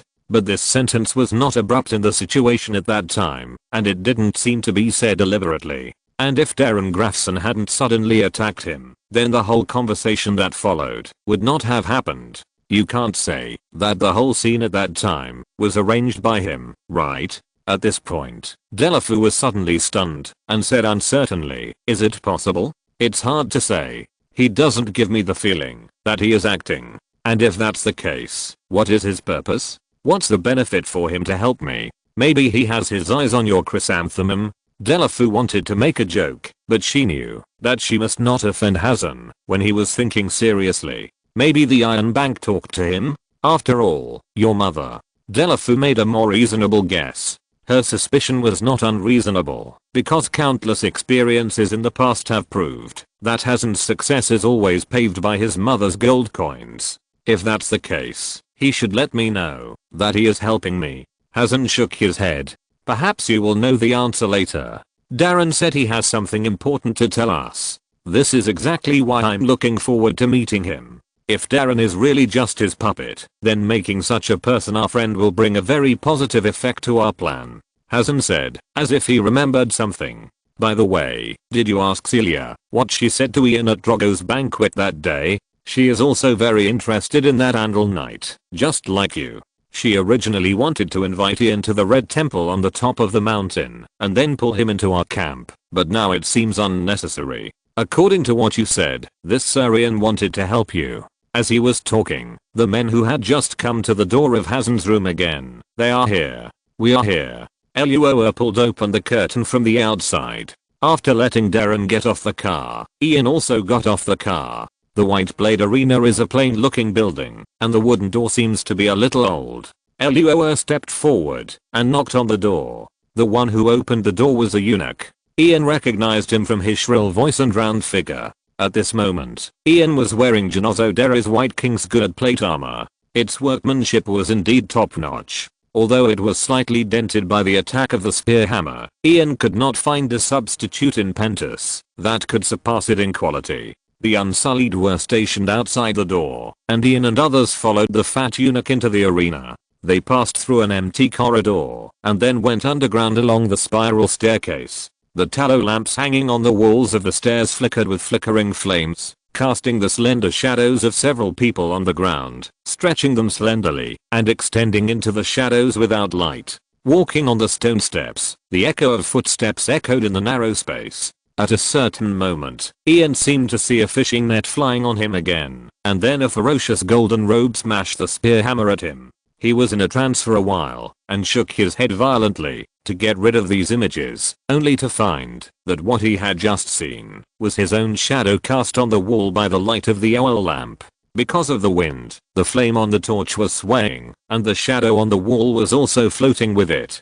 Chapter 146 Passion. After taking a deep breath, Ian adjusted his mood and continued to move forward, passing through a door that looked a bit like a dungeon and was made of cold rolled steel bars as thick as his arm. Ian finally came to the underground. The cold and humid air here made him shudder. Soon Ian found that this was really a dungeon. because he saw that the cells began to be neatly arranged on both sides of the corridor, with relatively clean straw mats inside, and slave warriors wearing chains were imprisoned in each room. This corridor was really long. Ian felt that he had walked in it for a century, until he suddenly heard a burst of enthusiastic cheers, and he noticed that they had finally reached the end. Passing through the bronze door engraved with the ancient Valyrian characters, Ian found that the world inside was really different. Unlike the dark, dirty and noisy impression of the underground arena, this place seemed to be built with a lot of sentiment. The basement was not too big, and the entire audience seats could probably accommodate no more than 100 people, and the battle platform built in the middle, like a huge animal cage, was only suitable for 2 people to fight. The surrounding rock walls were covered with glazed tiles depicting ancient dragons and beasts. Marble sculptures inlaid with gems and crystals were scattered around the hall. There were not many people in the hall, only about 20 people, and most of the chairs around were empty. Judging from the clothes of these people, they were obviously all noble children of Pentus, and at this moment they were cheering for the beautiful sword of a gladiator on the battlefield. Ian followed the gaze of the crowd to look at the battlefield. The slaves were entering the animal cage to take away the corpse with its internal organs scattered out, and then sprinkled a layer of yellow soil. The victorious swordsman held up the gold coins thrown by the noble youths amid cheers. Earl Derry, Master Yada, Earl Grafson, welcome to the White Blade Arena. They were greeted by a woman in a purple velvet off-shoulder long dress, who saluted Ian and the other 2 one by one. And Roland Keith, who followed behind the few people, were just treated as ordinary servants and ignored. Ian had seen this woman before at Khal Drogo's banquet. Delith Horcott, a woman who could make Prince Hazen, who Illyrio described as terrible, take control of his brain by his crotch, and accept Sudatetras's life and death challenge. Smelling the natural spices close at hand, and looking at the deep grooves in the white greasy hair, Ian felt that perhaps Hazen could not be blamed entirely for this matter. Suddenly, Ian remembered Illyrio's intelligence about Hazen's strong possessiveness and irritability regarding this woman, and immediately took a step back without making a sound, keeping a more polite and safe distance from Delith. Delith did not notice Ian's actions. She was thinking about a problem. When she saluted these people just now, she first greeted Ian standing on the left, followed by Master Yada, the water dancer standing on the right, and put Earl Darren Grafson standing in the middle seat last. But judging from their reactions just now, they didn't seem to notice such impoliteness. In other words, in their subconscious, such a salute order was reasonable. This confirmed Prince Hazen's guess that Darren's real status was indeed lower than Ian, and even lower than Yada, who was supposed to be his subordinate. "You are still so bright and beautiful, Miss Delafu," Darren complimented. "Thank you for your compliment, Lord Earl." Delafu smiled. "Please come this way, everyone. His Royal Highness the Prince is waiting for you in the stands." After that, Ian and his group followed Delafu to the main stand. "I have a question, Miss Delafu," Ian said while observing the environment of the entire underground hall. "Why is your arena underground? And the one of Sudatetras is on the ground, and the scale is much larger than yours. Do you want to hear the truth?" Delafu blinked. "If it's convenient. Because our Bravosi party is an abolitionist, Lord Earl," Delith said without any embarrassment. "After Hazen accepted Suda's challenge, we also needed to find an arena to recruit proxy warriors, but we couldn't openly restore this sport like Suda, so we rented this underground arena, one of the few in Pentus. This is indeed very important." Ian nodded. At this time, they had arrived in front of the main stand. Hazen stood up and looked at Delith inquiringly, and the latter nodded to him. So Hazen walked straight to Ian. "Hazen Moharis." Hazen extended his hand and introduced himself. "Son of Prince Trig Moharis of Pentus, and Marian Frigga, the keykeeper of Bravus, is my mother." Prince Hazen's dress today was not as gorgeous as when he was at Drogo's banquet. He was wearing a high-quality armored suit at the moment, with an ivory dagger and a long sword hanging around his waist, and he finally looked like a warrior. "Ian Derry." Ian extended his hand and shook his hand gently, introducing his empty title without blushing. "Lord of Derry City, Hand of the King of His Majesty Viserys. I've heard a lot about you, Ian." Hazen paused. "Can I just call you Ian? You can also just call me by my name." Overly enthusiastic, this was Ian's first feeling. If he had been like this, after he told Hasan the news that the two water dances were problematic, Ian could still understand it. But now, from Hasan's perspective, I should not have much use for him, so his enthusiasm is intriguing. Or maybe it's just a kind of condescending humility. A person with a very high status, a strong aura of a superior, and who looks difficult to serve at first glance, but deals with you in a humble and casual manner. Most people will feel flattered, which can easily allow him to take the initiative in the conversation. Of course, you can be casual, don't be so restrained. Ian nodded slightly, and made a test. Hasan was stunned. Ian's attitude made him feel that the other party was the Prince of Pentus, and he was the wandering knight serving the beggar king. Ha ha ha. After a short stagnation, Hasan laughed heartily. I like your personality, Ian. I hope we can be friends.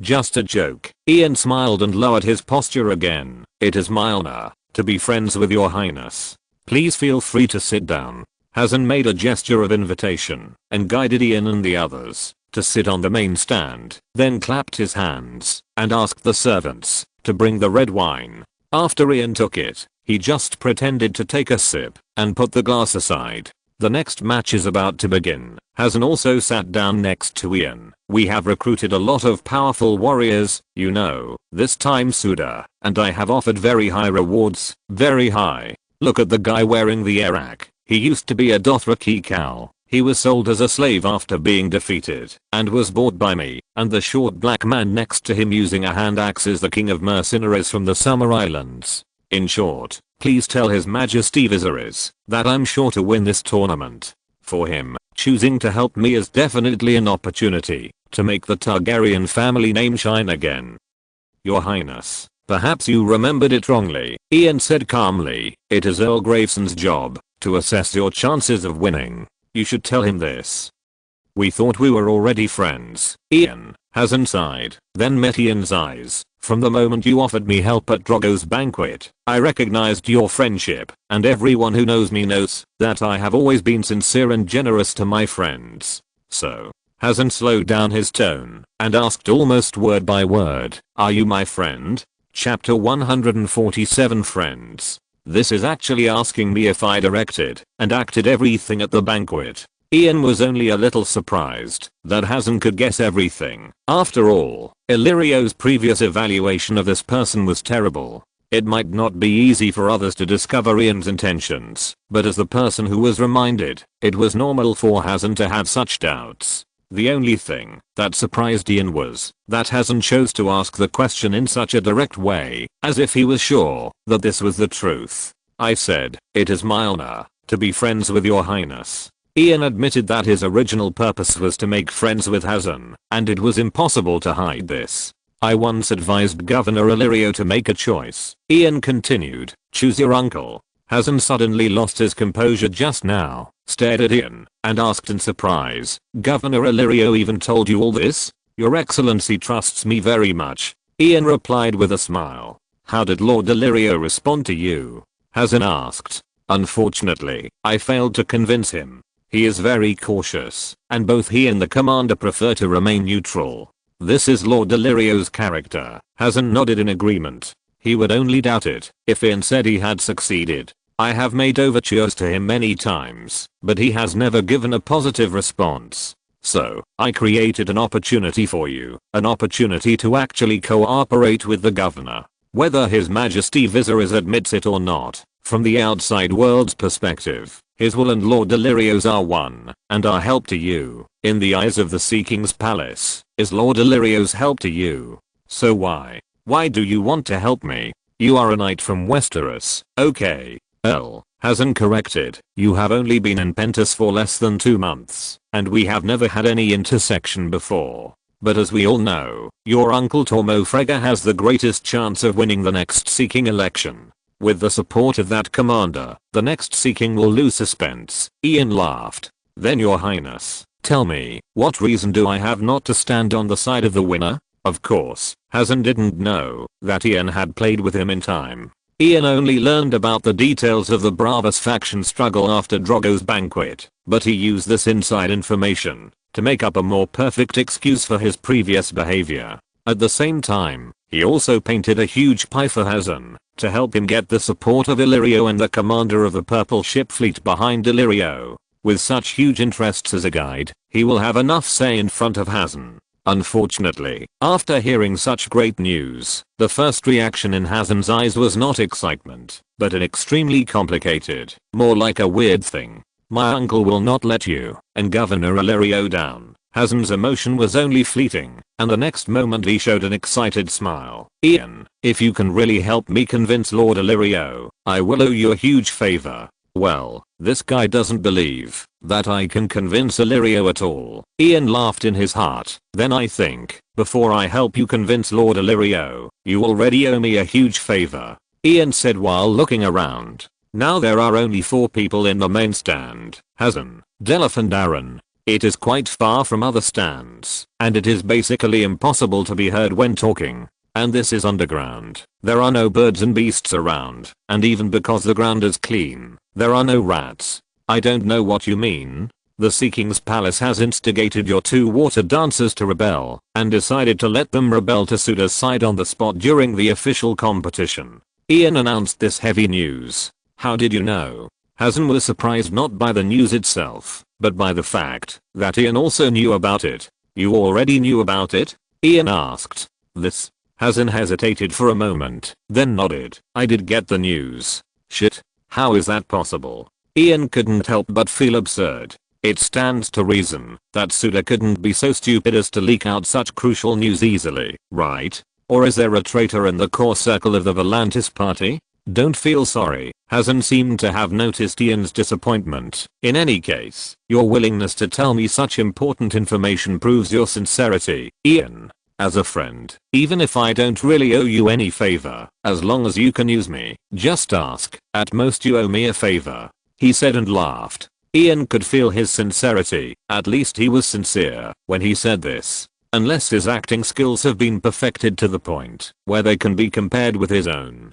So, knowing that the 2 water dancers would defect to the enemy, you were still so confident of winning? You know, Suda has a lot of champion gladiators and an Andal knight with amazing combat power. Actually, not really, Hazen sighed and chose to tell the truth. Before the game, I planned to kill the 2 water dancers who defected before the game started, so that even if they can't work for me, they at least can't help Suda. If only the 2 of them defected, after unexpectedly getting the help of your master Yada, I still have an absolute chance of winning against Suda. But just yesterday, bad news came from Suda's White Sand Arena. What was it? Suda just got a very powerful Andal mercenary warrior. That guy made it through the preliminaries in just one afternoon, and then killed Suda's defender, the champion warrior Banshee's Claw of the Arena in just 3 minutes. Unexpectedly, that's my man. Ian smiled in his heart. According to my men who were watching the fight at White Sands, Hazen continued, that guy's strength is probably not inferior to Suda's personal guard captain Andapol and the elephant hunter from Iban.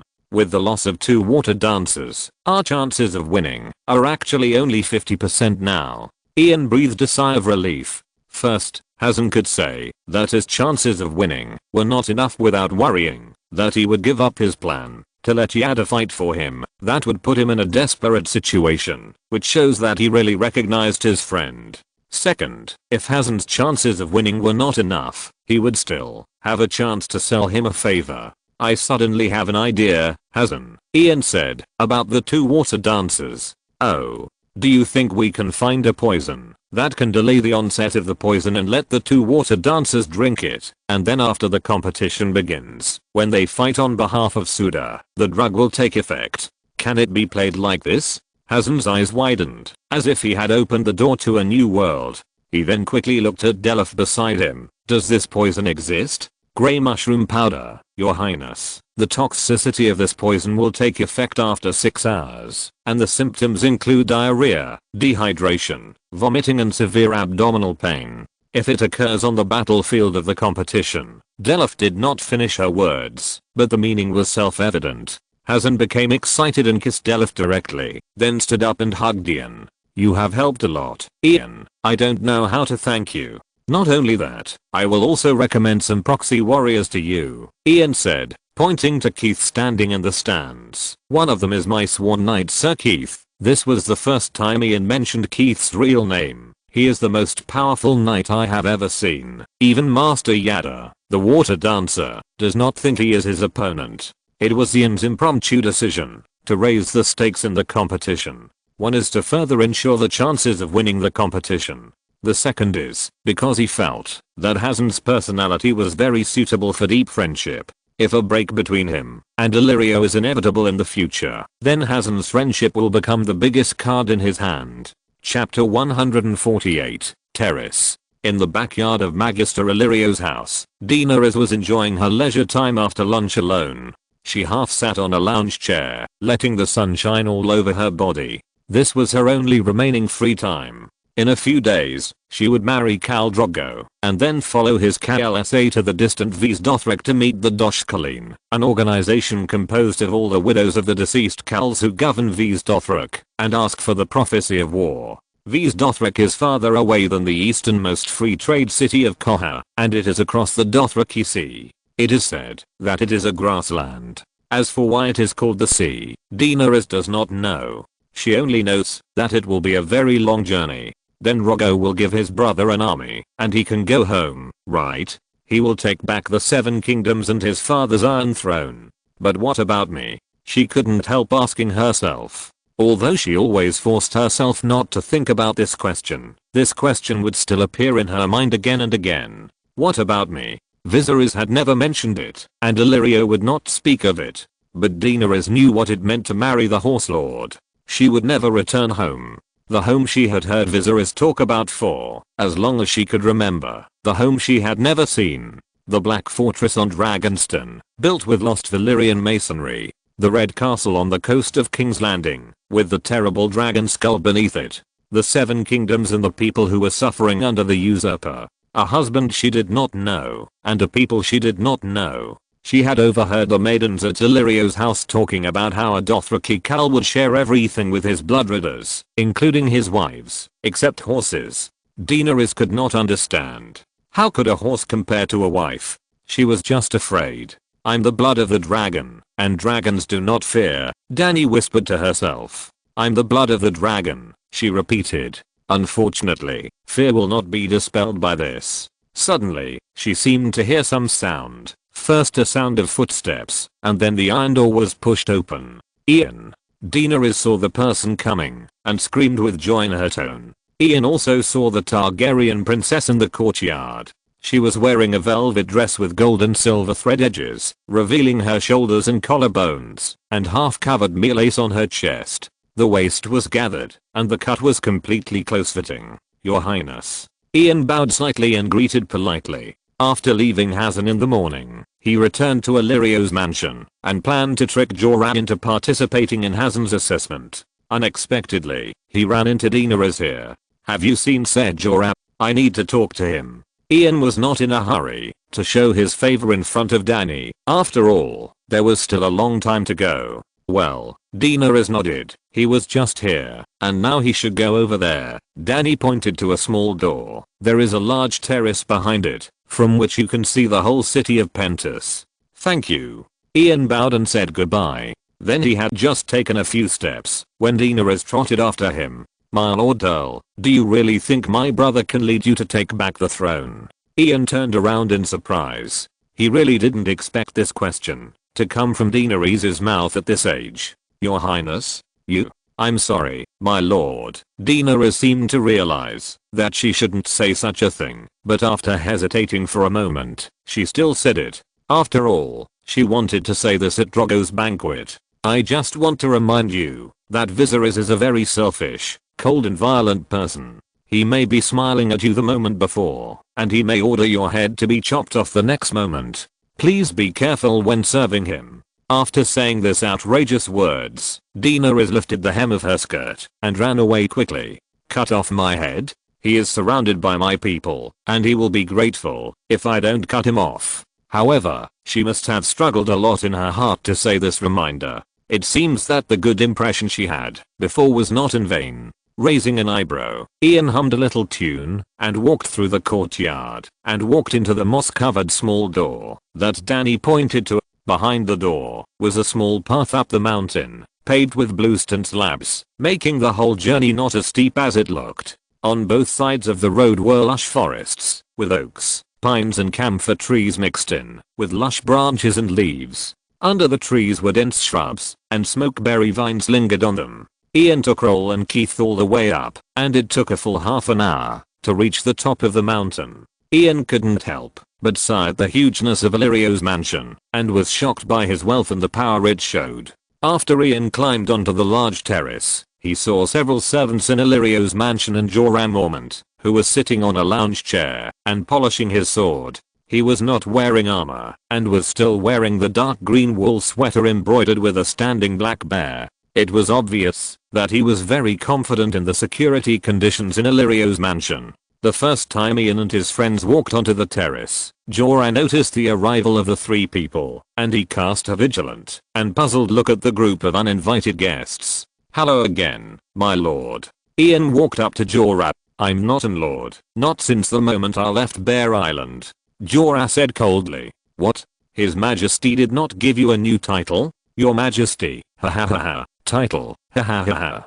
Jorah seemed to have heard a joke. Of course, in a sense, it was indeed a joke. Ian waited quietly until he finished laughing. "Well, bastard, what do you want? My name is Ian Derry, Lord Derry, Hand of the King of His Majesty Viserys III. I think you lack respect for me." Ian narrowed his eyes. He did not expect Jorah to openly despise Viserys. "Okay." Jorah just shrugged noncommittally, and then said an apology. "Sorry Prime Minister, I mean no offense. Do you have any instructions for me?" in a joking tone. "You seem to be in need of money." Ian glanced at Jorah's dirty clothes. Jorah's face turned pale almost instantly. "Money. Money. Damn the money." Because he was short of money, he sold poachers and lost his title. Because he was short of money, he became a hired knight, and then his wife ran away with someone else. Because he was short of money, this damn bastard dared to humiliate me in person! Exclamation mark.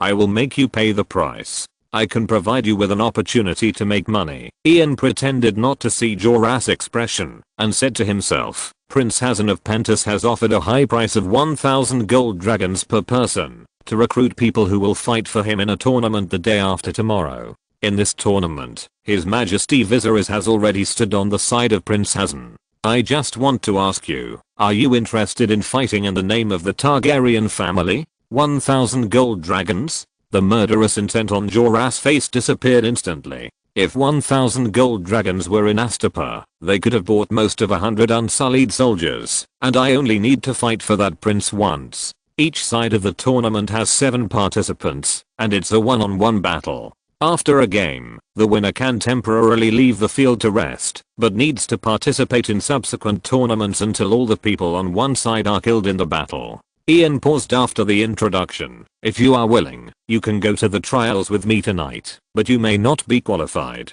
You will see if I'm qualified. I will come to you after dinner. I need to make some preparations first." After saying that, Jorah quickly left the terrace. Ian walked to the edge of the terrace and looked down the hill. He saw some square brick towers, a large red temple, and a priest's house on the hill in the distance. In the distance, the sun danced on the dark sea, and fishing boats were passing through the harbor, with white sails fluttering in the wind.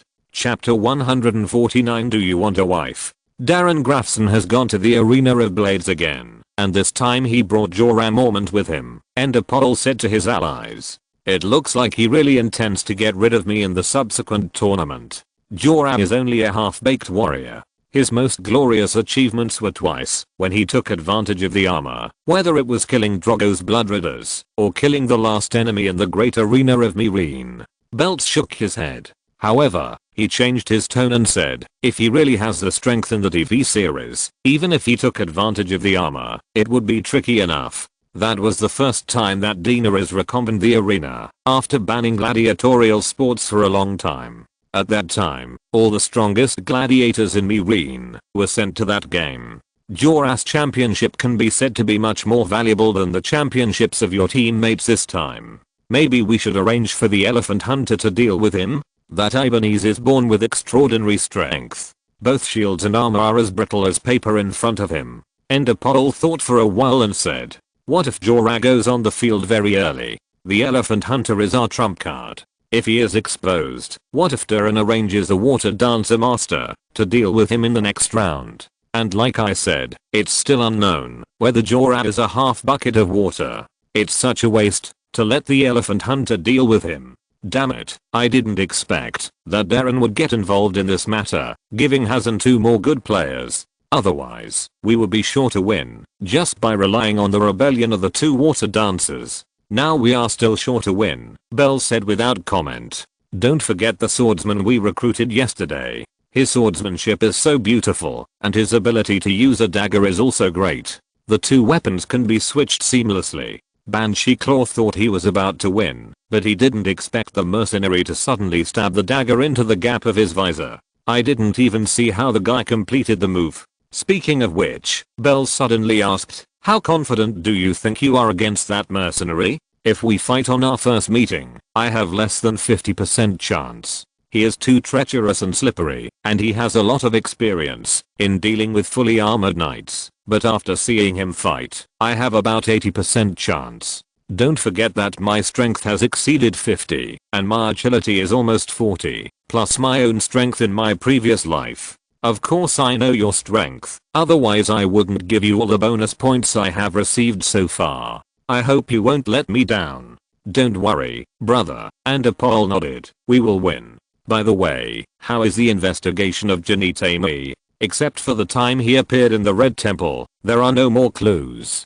To be honest, I'm very suspicious. The bonfire in the courtyard crackled, and sparks danced with the rising heat. The White Blade Arena was brightly lit under the night, and 4 eunuchs stood in the courtyard. As soon as Ian and his men arrived, a eunuch took the initiative to greet them, and led them to the stairs leading to the underground. The arena hall at night was much more lively than during the day, and several small stands were already full of people. The eunuch just led Ian and the others to the main stand as they did during the day. Kez was directly recommended by Ian and Master Yada to get a seat, so he didn't need to fight, so he stood directly under the main stand. Jorah Mormont was different. Ian himself didn't know how strong he was, so he needed to participate in the assessment competition. Therefore, under the arrangement of the eunuch, he left the main stand and went to the battle area to prepare for the battle. At this time, there were only 3 people sitting on the main stand: Prince Hazen, his fiancée Delith Haukat, and the red-robed woman that Ian had seen at the banquet. What the hell? Ian was not surprised by the appearance of the red-robed woman. After all, he knew that the red-robed woman and Delith had a close relationship. He was surprised that the red-robed woman was not sitting next to Delith, but sitting on both sides of Prince Hazen with Delith. You're here? Ian. Hazen once again took the initiative to stand up and greet him. I've been waiting for you for a long time. While Hazen was speaking, the red-robed woman took the initiative to stand up and gave up the seat on Hazen's right-hand side and sat down on the chair next to her. Under Hazen's guidance, Ian sat down in the seat where the red-robed woman had just sat. Let me introduce you. You should have met each other. This is my sister Celia. Your sister? Ian's head was a little confused. I remember she introduced herself as the daughter of the High Priest of the Red Temple. The results of the investigation helped by the Big Rat also showed that she was not lying. That was just a cover. In fact, she is my mother's illegitimate daughter. In order to protect the reputation of both my parents, she was secretly fostered in the Red Temple since she was a child. His mother's illegitimate daughter, the daughter of Marian Frigga, the richest key holder of the Iron Bank. Sorry, I'm just curious. Ian apologized immediately and then gave Celia, who was sitting next to him, an apologetic smile. You should apologize, but not for this. Celia wrinkled her nose and complained, why don't you come to the Red Temple to find me? Her tone was like she was acting like a spoiled child. Ian thought about it and made up an explanation with ease. I should indeed apologize for this, but as you can see, I have been busy with your brother's competition these 2 days and really couldn't spare the time. I originally planned to go tomorrow, since the task bug showed that Celia had no hostility towards him and her identity was clear. Then, after gaining control of a team of Valyrio's Unsullied, it would be no problem for him to go to the Red Temple on the top of the mountain. Then, Celia smiled. As her head moved, the red hood slipped off from behind her head, and her face was completely revealed. Perfect, exquisite to the point of not finding a single flaw. This was Ian's feeling. Celia's beauty was not as stunning as Daenerys or Delif, but every time you looked at her, you seemed to discover something new and be amazed again. Especially those amber eyes, which seemed to make people intoxicated inadvertently. How is it? Hazen's voice woke Ian. What do you mean? Ian asked subconsciously. Ha ha ha. Hazen laughed, as if he was satisfied with Ian's expression. My sister fell in love with you at first sight at the last banquet of Khal Drogo, and she has been thinking about you since she came back. So, Ian, do you mind making us closer allies? What fuck? Was my first reaction right? Is he really lucky in love? Is this the reason why Hazen was overly enthusiastic towards me this morning? A sister-loving maniac? Do you think I will believe it? But if I don't believe it, how can I explain Hazen's behavior? My current status and position should not make Hazen rush to make friends like this, even with my sister, right? It feels like it's not me who is rushing to curry favor with Hazen, but he is rushing to curry favor with me. Do I deserve it? Countless thoughts flashed through Ian's mind in an instant, and he subconsciously began to observe the reactions of the people sitting there. Hazen looked at him, obviously waiting for his response. Delif also looked very interested, and her eyes moved back and forth between him and Celia in a playful manner. Celia pretended to be a lady and stopped talking, but she kept glancing at him from the corner of her eyes, and her small ears twitched from time to time. Chapter 150. Women will only affect the speed of my sword drawing. Women can only affect the speed of my sword drawing, but rich women will buy me the fastest and best sword. Ian thought of this sentence inexplicably. The daughter of Marion Frigga, the richest key holder of the Iron Bank, and the sister of Prince Hazen. Not to mention that his family's genes are indeed invincible. The family's appearance is already full. Even if Celia is a little ugly, can I refuse such an opportunity to establish a direct and solid alliance with the Iron Bank? The world will deceive you, but money will not. I'm sorry, Your Highness. I don't fully understand what you mean. Ian needed to confirm that he was not being self-indulgent. Ian, your Derry family has a 6,000-year bloodline, and our Frigga family has, and did not mention the Moharis family of his father's surname, is equally ancient and glorious, and you are now the hand of the king of his majesty Viserys. In my opinion, you and my sister are simply a match made in heaven, so I will be honored, Your Highness. Ian did not let Hazen ask a second time, showing a look of surprise and excitement. Half of it is true, but more of it is already used to acting. To be honest, he glanced at Celia beside him and said with ease, when I first saw your sister at Drogo's banquet, she had already occupied my heart. I hereby ask you to marry your sister to me. Of course, Hazen laughed, surprised by Ian's words. Then we will be brothers in the future, and perhaps you can do it as soon as possible. However, Ian interrupted Hazen. I hope that our engagement ceremony or even the news itself will be announced after I help you successfully persuade Governor Illyrio. You know, Governor Illyrio has not agreed to join our camp yet. Ian directly used the word we, counting himself as Hazen's man. If the news of my engagement with your sister spreads at this time, it may undermine the objectivity of my suggestions in Governor Illyrio's mind, and even affect Illyrio's trust in me. This will be very detrimental to my lobbying of Governor Illyrio. After Ian finished speaking, he secretly observed Hazen's reaction.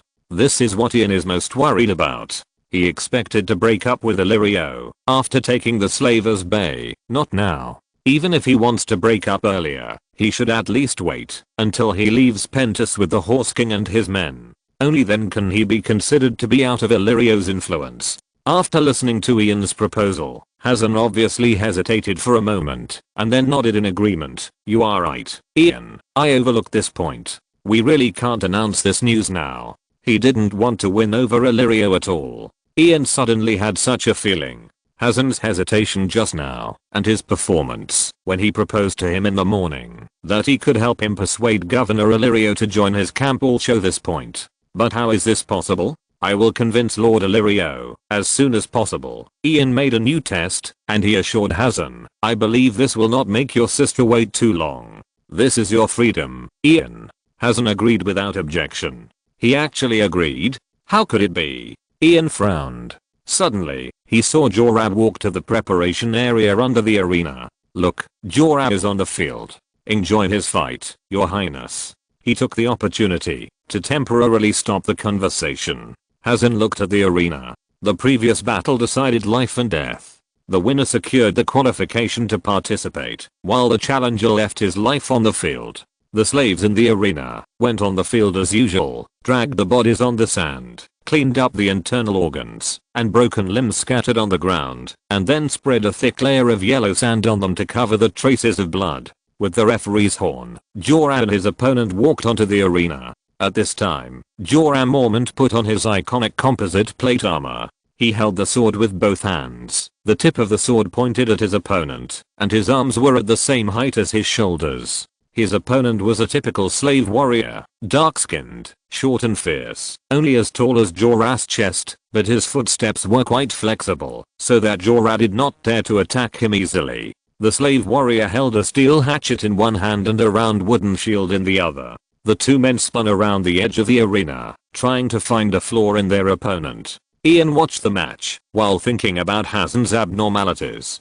On the arena, the two sides launched several tentative attacks, metal colliding and sparking, but the two quickly broke contact after the fight, and walked around each other as before. Ian counted that Jorah's sword chopped the opponent's round wooden shield 3 times, leaving only shallow cuts on it, and splashing a small amount of wood chips. The slave warrior launched a total of 6 attacks, 3 of which missed, 2 of which hit Jorah's breastplate, and failed to break through the defense, and 1 was blocked by Jorah's gauntlet. This kind of competition with self-equipped equipment is not fair. The party with better protective gear is obviously more advantageous, but it is not absolute. After all, Prince Hazen and Suda Tetras had sufficient funds to equip the proxy warriors on both sides with the best armor. If some warriors refuse, it can only mean that heavy armor will drag down their combat effectiveness. A sudden cheer interrupted Ian's thinking. It turned out that the slave warrior finally moved.